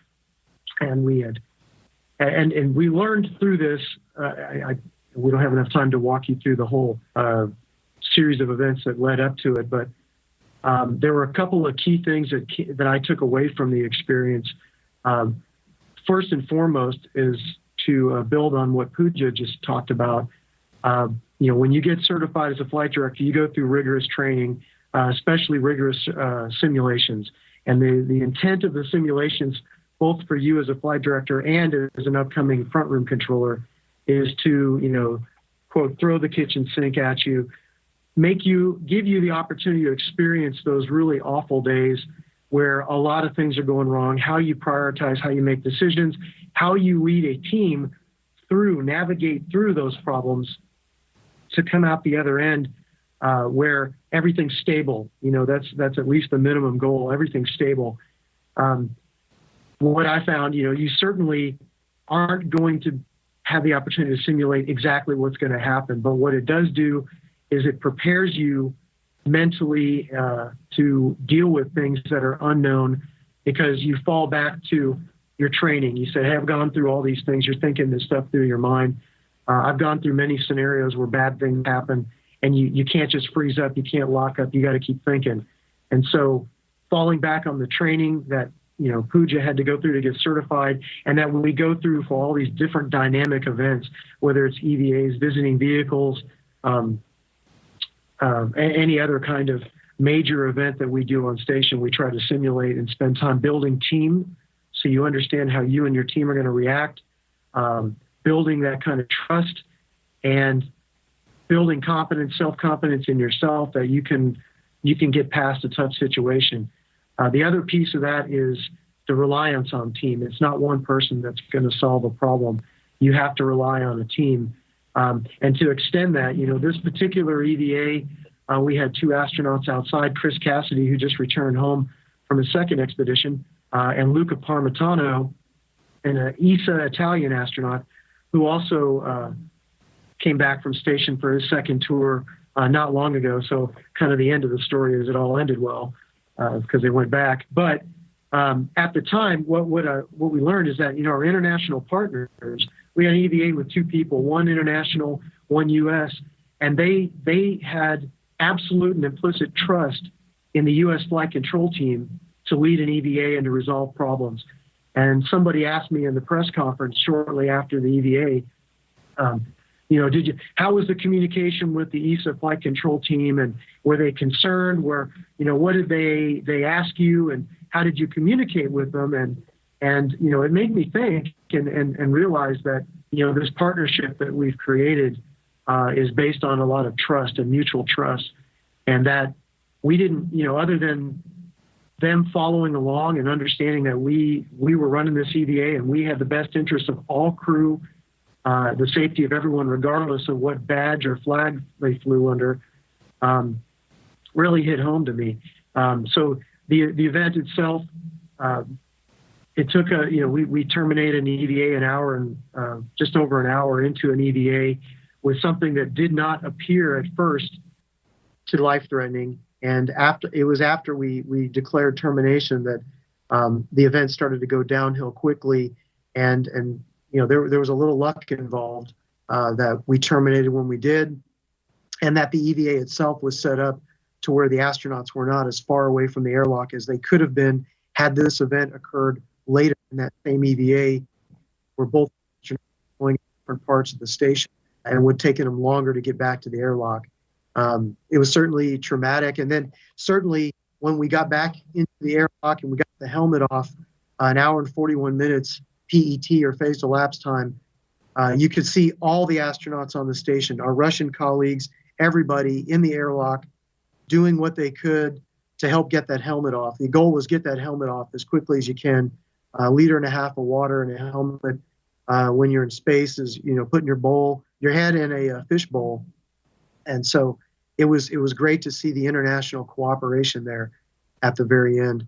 I also had the pleasure of working HTV-3 with Holly. That was the Kanatori 3 Japanese cargo mission that ended up aborting when we released it. It was one of those that we birthed. We brought it in and birthed it to the No-2 Nader, and then we released it with the robotic arm. And a number of different events transpired such that it went forward instead of down. And then that sort of caught our attention there in real time. But that was working with the Japanese control team and a lot of communication back and forth. And again, it fell back to the mutual training that we did with our Japanese colleagues to build trust, the cooperation, the understanding of how each of us was react in tough situations, so that when something unforeseen happened, there wasn't, multinational panic. It was, hey, we can deal with this and get through this together. I think I'll stop blabbering on it at this point. Yeah, I would imagine there might be some other good stories out there. Anybody want to share kind of the most heart-stopping time on console that they've had?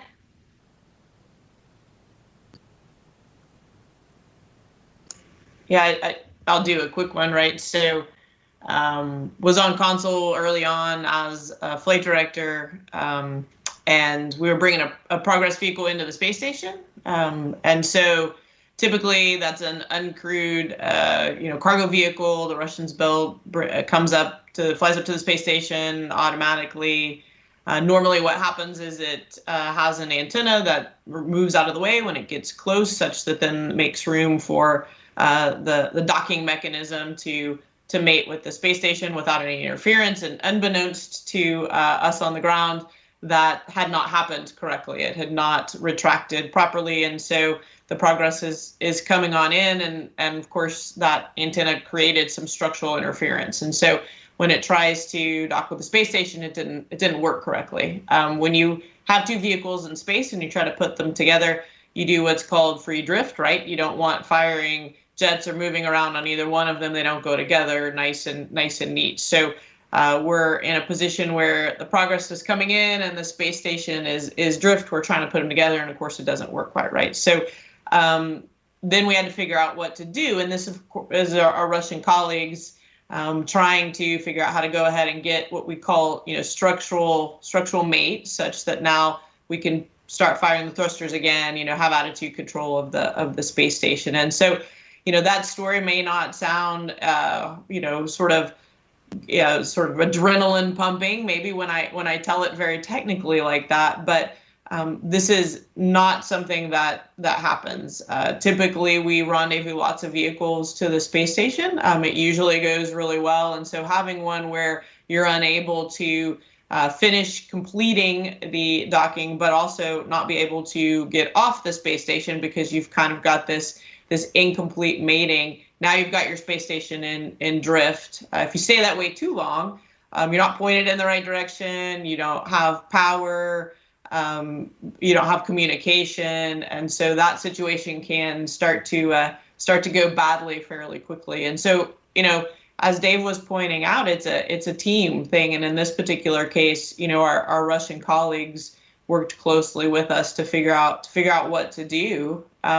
You've got the safety of the crew on board. That's the most important thing you're thinking of in that situation, and wanting to get the space station, back to a place that's safe for them in terms of power and consumables, and obviously this structural mating that's going on. So sometimes things go wrong, and you have to figure out what to do. In that particular case, we got enough structural mating that we were able to do there's hooks, clamps that kind of pull the two vehicles together and get back into a safe state. But it was very sort of adrenaline inducing for a period of time while we figured out what to do. And Brandy always asks these questions, and we're all trained to tell them in these like super dry, boring voices, because that's what we do on console when things go wrong. And I'm not sure it quite conveys the situation to folks out there. But I decided I'd try a little bit, so hopefully people understand that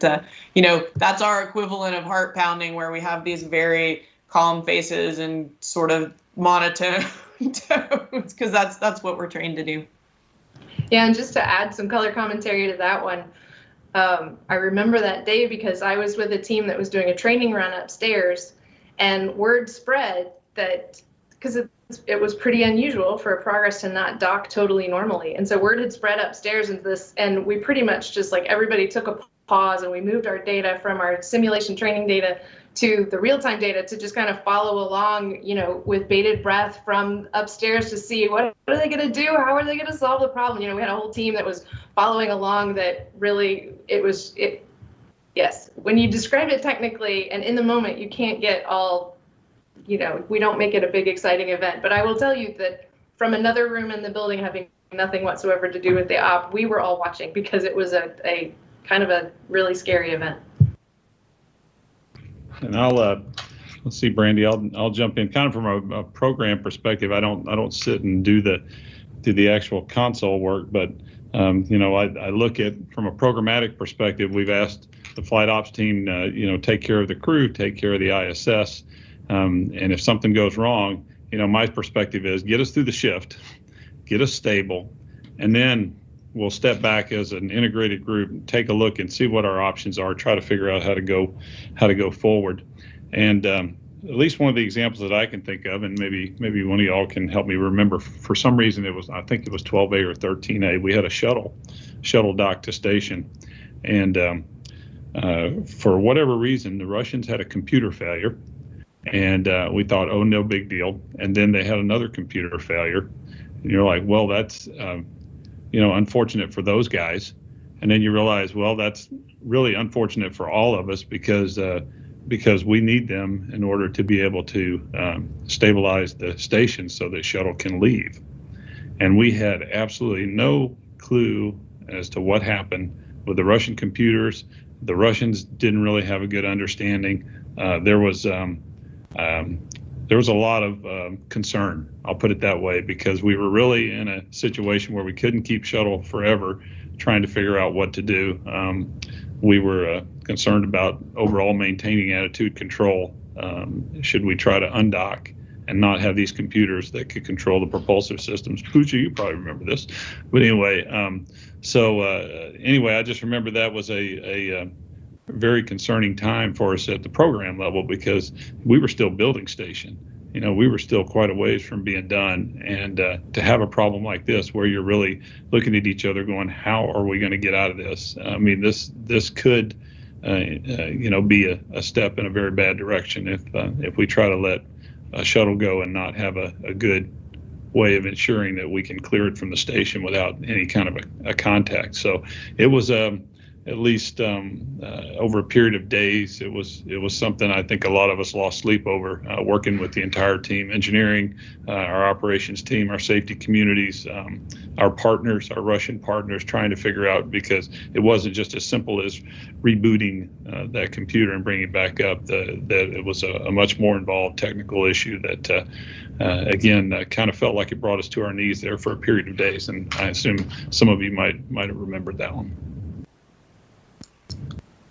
Yeah, so I'll pick up for just a few minutes because I was actually on console. I worked that mission from the flight director console. It was actually my very first joint mission. So I'd been certified before that and had worked space station shifts, but that was my first joint mission on the ISS flight director team. So I came in, I was the crew overnight shift. We put the crew to bed.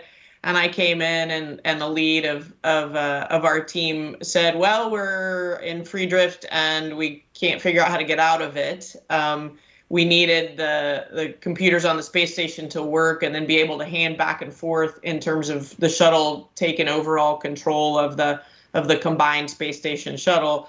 But we were trying to get back to where the space station, took control of that. Like Kenny said, we couldn't have the shuttle do that forever, and so." I came in and we're free drift and we don't know how to get out of it. But here's the lesson I learned, right? So one of the more senior flight directors was the lead, and she looked at me and said, okay, so while we're figuring out how to get out of free drift, what else can you do? We actually needed to move the mobile transporter, which is a piece of equipment where the robotic arm can ride up and down the length of the space station to set up for an operation the next day. So, as a new flight director, you're kind of like, okay, here's our problem. She was looking up and out like, hey, let's keep moving forward safely while we're still solving this really bad problem over here. And it was in my early flight director career, one of the most important lessons that I've learned. What can you do to move forward, even when faced with a problem that right now you don't know how to solve? How do you move forward, safely, of course? And so we moved the mobile transporter because we had to be free drift to do that anyway. We happen to already be free drift while we're over here trying to figure out how to solve the problem. The other piece of that is when you have a problem that big, everyone just shows up. Like, it's amazing. You don't have to make phone calls. People just know. Like Emily was saying earlier, the team in the other room is looking at the data. Everybody's at home watching NASA TV. People are getting things on their phones now more than they used to because phones are a little more prevalent now. But the data just gets out and people just show up. What can I do to help? And we formulate what's called a team 4, where you have another set of folks go really, really focus on that problem, leaving us in the control room, again, to continue flying the mission as much progress as we could make safely. So, those are like two of my biggest flight director lessons that I carry with me from that specific incident that Kenny brought up. Now I'll just add one quick thing. So I actually started at NASA about 2 weeks after that shuttle flight. And it was the biggest buzz in town. I mean, the amount of conversations that happened after that shuttle flight and all the things that the team had done to recover. I mean, that was sort of my getting my feet wet and really learning all about what FOD does. It was a great experience to start learning from. Yeah, that's so cool. I feel like we could listen to your battle stories for a long time, but I know you've got other things to get to today. But I did want to wrap up a little bit by talking kind of about how flight operations directorate is still evolving as we have new programs coming online. I know Holly, you supported the first SpaceX cargo mission, and Pooja, I think, is getting ready to support the first Boeing commercial crew mission as well. So maybe you guys could talk a little bit about how we're adapting to those new demands. Yeah, so you could probably do an entire panel on just that topic, right? Kenny was there as well. Norm was sitting behind me. So I was the flight director, the NASA flight director, sitting in the ISS, flight control room, responsible for the very first Dragon that came to the space station. So this is 2012. To put that in perspective, we've now done over 20 of those, if you count that demonstration, headed into the 21st under the space station cargo contract. So, I mean, 2-ish a year for the last, almost 10 years now. So amazing to see how far we've come. When you sit there the first time, we talked about this when we talked about Expedition 1, right?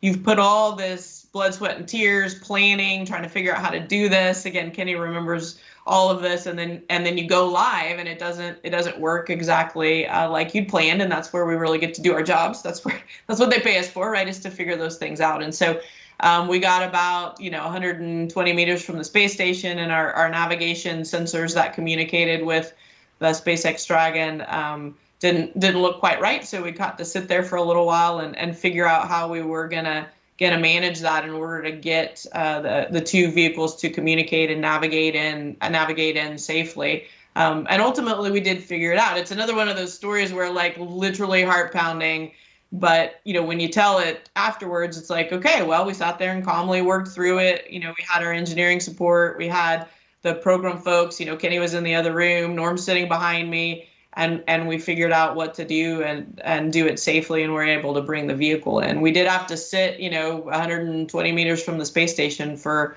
a while, making sure our navigation sensors were working correctly between the two vehicles. And so, from my standpoint, you look back, and now where we are with commercial is really amazing. A tipping point in human spaceflight for us to be able to incorporate a commercial partner and bring them safely into the space station.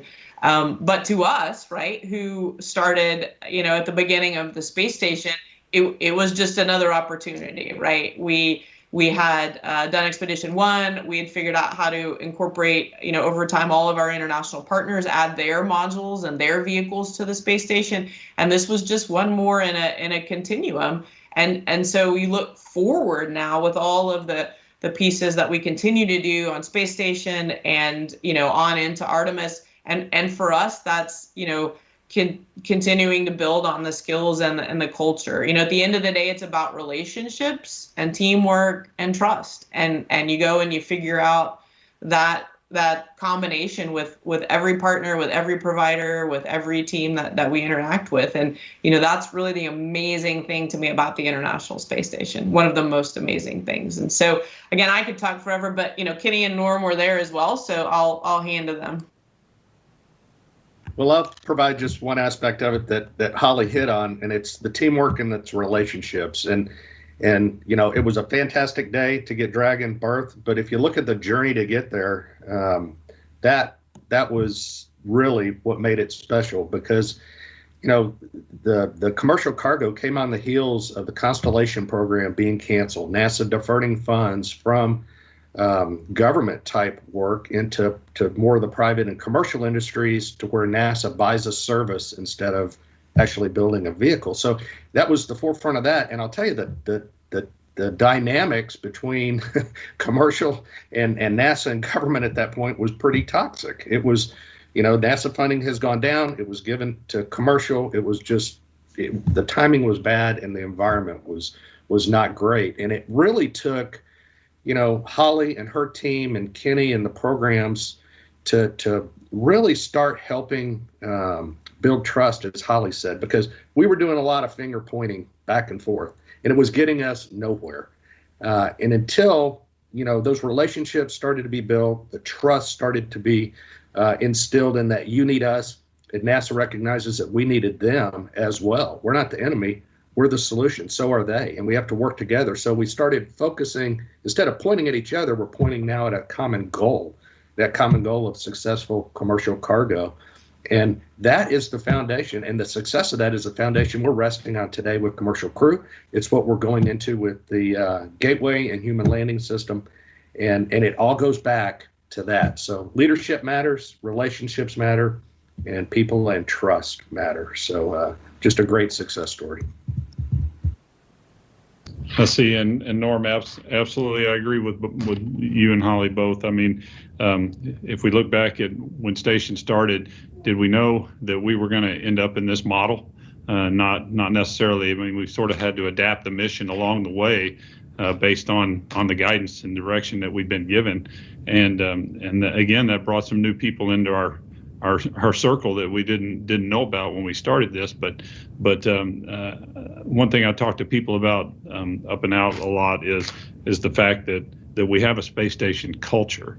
There's not, every partner, whether it's commercial or whether it's international, everybody brings their aspect of how to do things and how to look at problems and how to look at challenges and how to accomplish things in their own way. But at the end of the day, you have to figure out how to make that work with everybody else, and what ultimately comes out of that mixer, if you will, is a space station culture, and we understand each other. I like to tell people, the technical problems don't really know international boundaries. They don't know contractual boundaries. They are problems. You solve them the same way. The physics doesn't change just because you talk a different language, and so you have to get together. You have to figure out how to work together to do that, and we did it early on with the partners, our international partners, and I think with our commercial friends, we're starting to see that same thing as both Holly and Norm talked about. The early part, that storming, forming, norming thing, that there was a little bit of storming early on, and it took us a little bit, but I think in the end, we had arrived at a kind of a cultural understanding of how to get things done, and it's been extremely successful, and I think it's going to carry us forward, as Norm said, as we start to not just work with international partners, but also commercial partners, and trying to go live around the moon and go do some work on the moon. Yeah, and Brandy, Yeah, I was just going to mention that I think this is also just a very exciting time for younger generations. You know, the last time we flew off of U.S. soil was in 2011 for our last shuttle flight. And so to get to see DM2 this summer fly, I mean, it was the buzz around town. It was the buzz around the world, you know, to get to see these astronauts go to the International Space Station and fly off of U.S. soil. And I think the SpaceX team is doing an outstanding job. And we have a flight coming up in the next few weeks, as well as Boeing working really hard to do the same thing. So I think, the next few years are going to be super exciting. Definitely. A lot of excitement these past 20 years and a lot more excitement to come. I think we are just about pretty much out of time, but I did want to give Norm a chance to just kind of wrap up for us a little bit what we've talked about today. Well, Brandy, great discussion, great panel. And, I don't know how many folks have had the opportunity to go out and see an ISS viewing, where you go out and look in the night sky, early morning sky, and see station flyover. But if you've not had that opportunity, go do so, because, the station didn't happen on its own. It was, one vote in Congress. It took a lot of teams to put this orbiting outpost in orbit. And so when you look up at this magnificent laboratory that's the size of a football field, it's nearly 1 million pounds of mass in orbit, orbiting the Earth about every 90 minutes. You realize it's real. There's human presence on board. There's been human presence for the last 20 years. And, it really is an engineering marvel. And to me, miracles do happen when you have a vision. You provide the leadership, the perseverance, the political support, and teams that manage this thing day in and day out, and have been doing that for the past 20 years. It's incredible. And, it's a great orbiting laboratory for science and research, and it's also being used as a great platform for developing hardware that's going to evolve us to the moon and Mars and beyond. So this is amazing. 20 years has gone by in a blink of an eye, but the relationships and the teams that have made this all happen are what's going to evolve us to getting on the moon by 2024, and making that a reality as well. So I think I can speak for all of us that, being part of this is just really special, and just really glad to be here today with our friends and see just what this has become and how it's evolving even into the future. So I'll leave you with that. Thank you so much, Norm. That's a great idea. Definitely go out and wave at Kate, Sergey as they are flying over. And then later this month, you'll get a chance to cheer on the Crew 1 crew as they launch to the space station on our SpaceX Dragon as well. This is just the second in a series of 6 panels, so you're going to want to watch out for the rest of this series. Coming up is going to be all about science. That's the next one that we'll be holding, so you can watch out for that. Thank you so much for joining us today, and here's to 20 more years.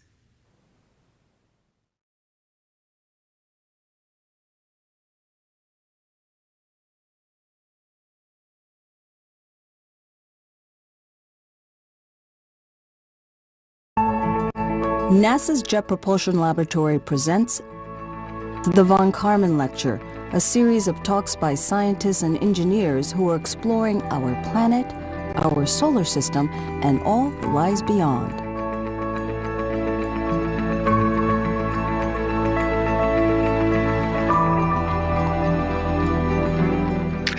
Hey everybody, welcome to our monthly series of public talks and discussions from NASA's Jet Propulsion Laboratory here in California. I'm Preston Dykes.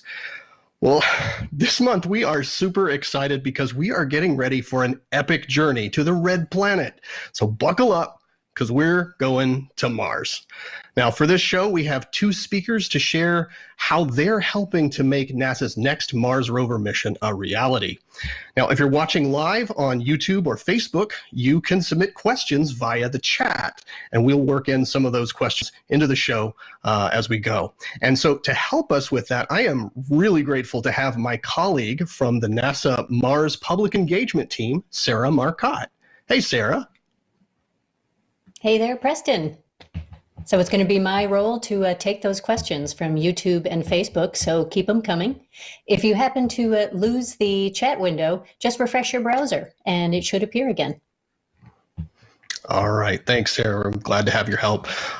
So a quick program note that we found just in the pre-show checkout for our AV that we were having a little trouble with the internet connectivity for our first speaker. So we'll hope for the best there and roll with that. And we hope you'll just hang in there with us as we work through that. But hopefully everything will be fine. Well, NASA's Mars 2020 mission is targeting a launch date of July 20th from Cape Canaveral in Florida. And on board that Atlas V rocket will be the Perseverance rover. It's the latest in NASA's line of robotic explorers to rove the red planet, extending our senses and our presence to the surface of Mars. And so, Sarah, your team is working on a bunch of ways for people to follow along with the mission, both in the run-up to launch and on the journey to Mars. So tell us what you've been up to. Sure. So I wanted to tell everyone where our one-stop shop for resources to watch this launch will be.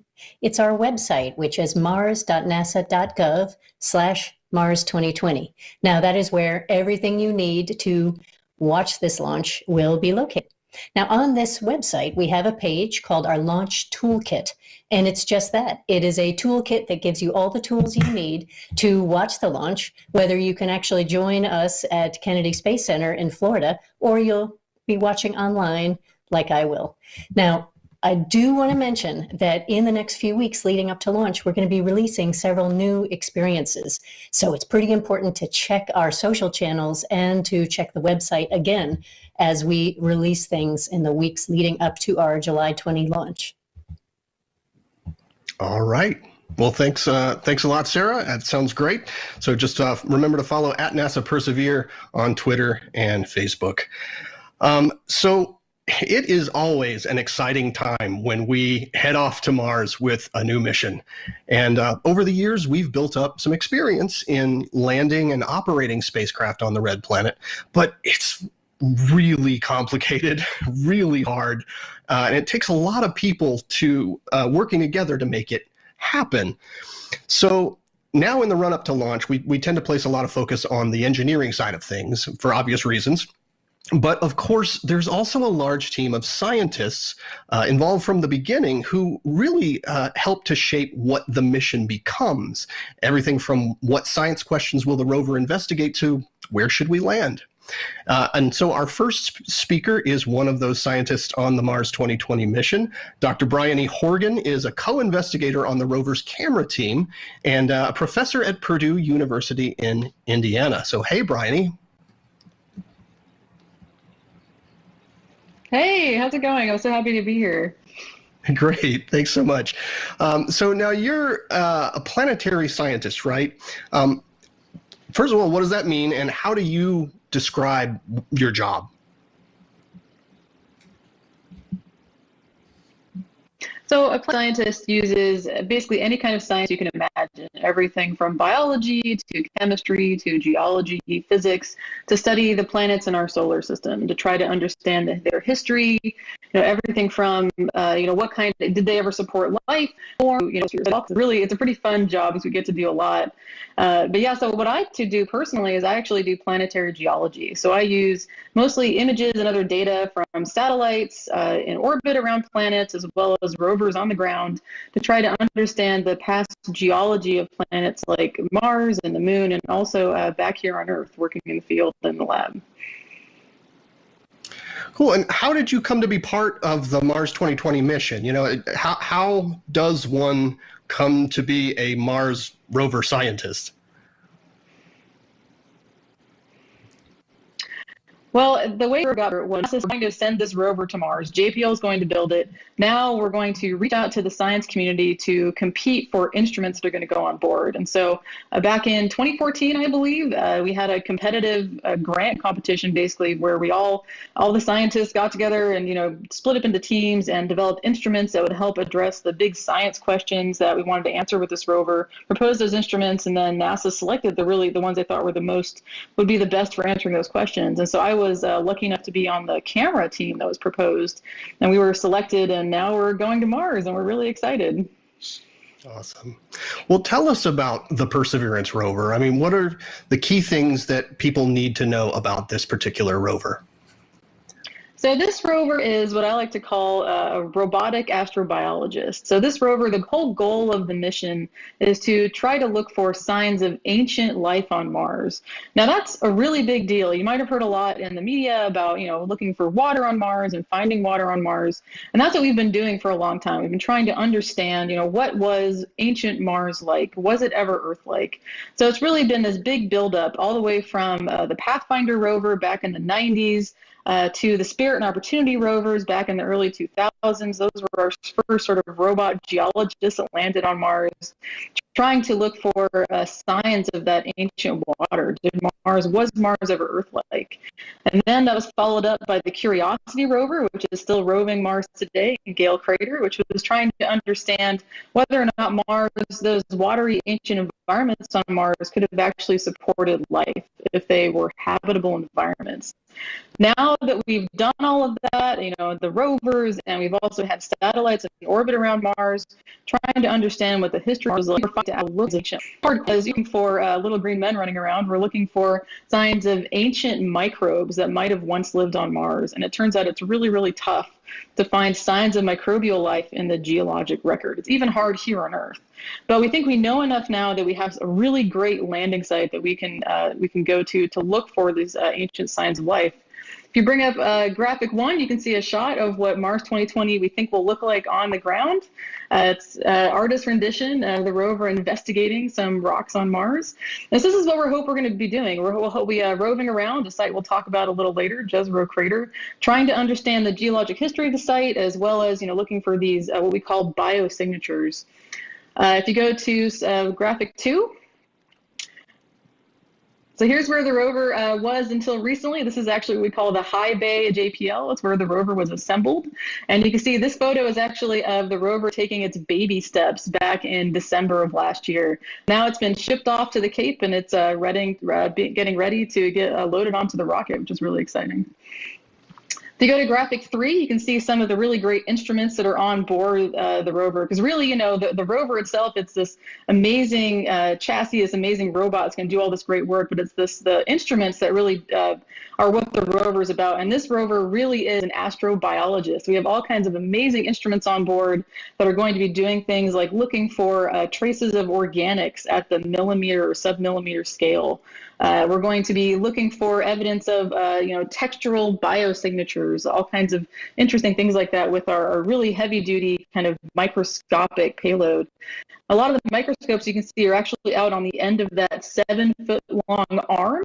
And just for reference, that arm is 7 feet long, and then the turret and all that stuff on the end weighs about as much as a lawnmower. And we're able to place it with sub-millimeter precision, which is really incredible. But that's really the workhorse of this rover is the instruments out on the arm, which are these amazing microscopic instruments that can map organics and minerals and chemistry at this very fine scale that will help us look for signs of curve. This rover looked like our rover.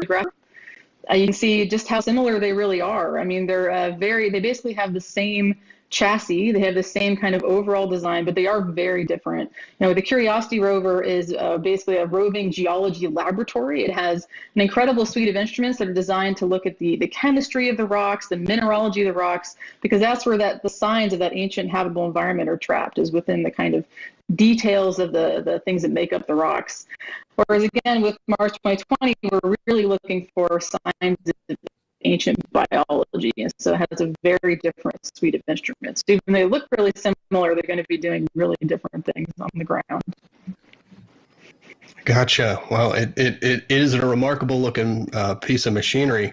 I think it's a good time for us to go to Sarah for our first question from the audience. Sarah, what do you got for Bryony?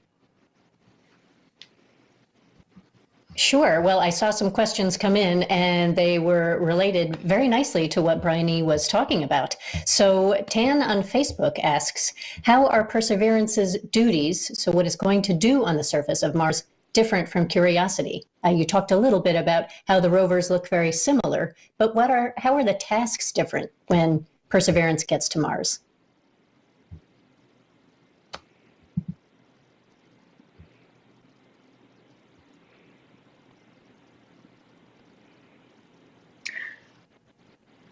That's a great question. And actually, it's a great opportunity to talk about sample caching, because that's one of the big things that this rover is going to do, is not just, do this great science investigation on the ground with the rocks that are there. We're also going to be selecting samples that we're going to eventually bring back to Earth. And so the way that's going to work, we'll be selecting these kind of pencil-sized drill samples of rock that the rover will doing a lot of the kind of mineral chemistry and trying to rocks are made of. But what's really exciting for 2020, we're actually going to be sampling those rocks to bring back to Earth to look at in our labs back here on Earth. And the reason we're doing that is because if we really want to know whether or not there are signs of life trapped in those rocks, we have to look at them with extremely, just the best instrumentation possible, the best, electron microscopes and things that we have back here on Earth to try to figure that out. It's really hard to do that kind of work, as well as we would like to confirm whether or not there was ever ancient life there on Mars with the rover. And so that's the next step. And so we're going to be collecting those samples. And then later, there's going to be a series of missions that will help bring those samples back to Earth. It's a pretty tough job, because not only, so 2020 Perseverance rover is going to be collecting the samples and, documenting them, and will help us decide which ones to bring back. But then we have to land another rover on the ground that'll go get those samples.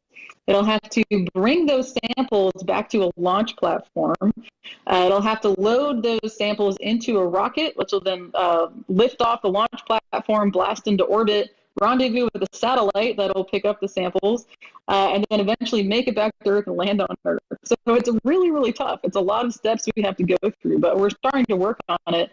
NASA and the European Space Agency have actually already started working on this and putting money toward this and developing joint set of missions that'll make this happen. And so we're really excited that, not only are we doing this great astrobiology on the ground with the rover, we're also going to be helping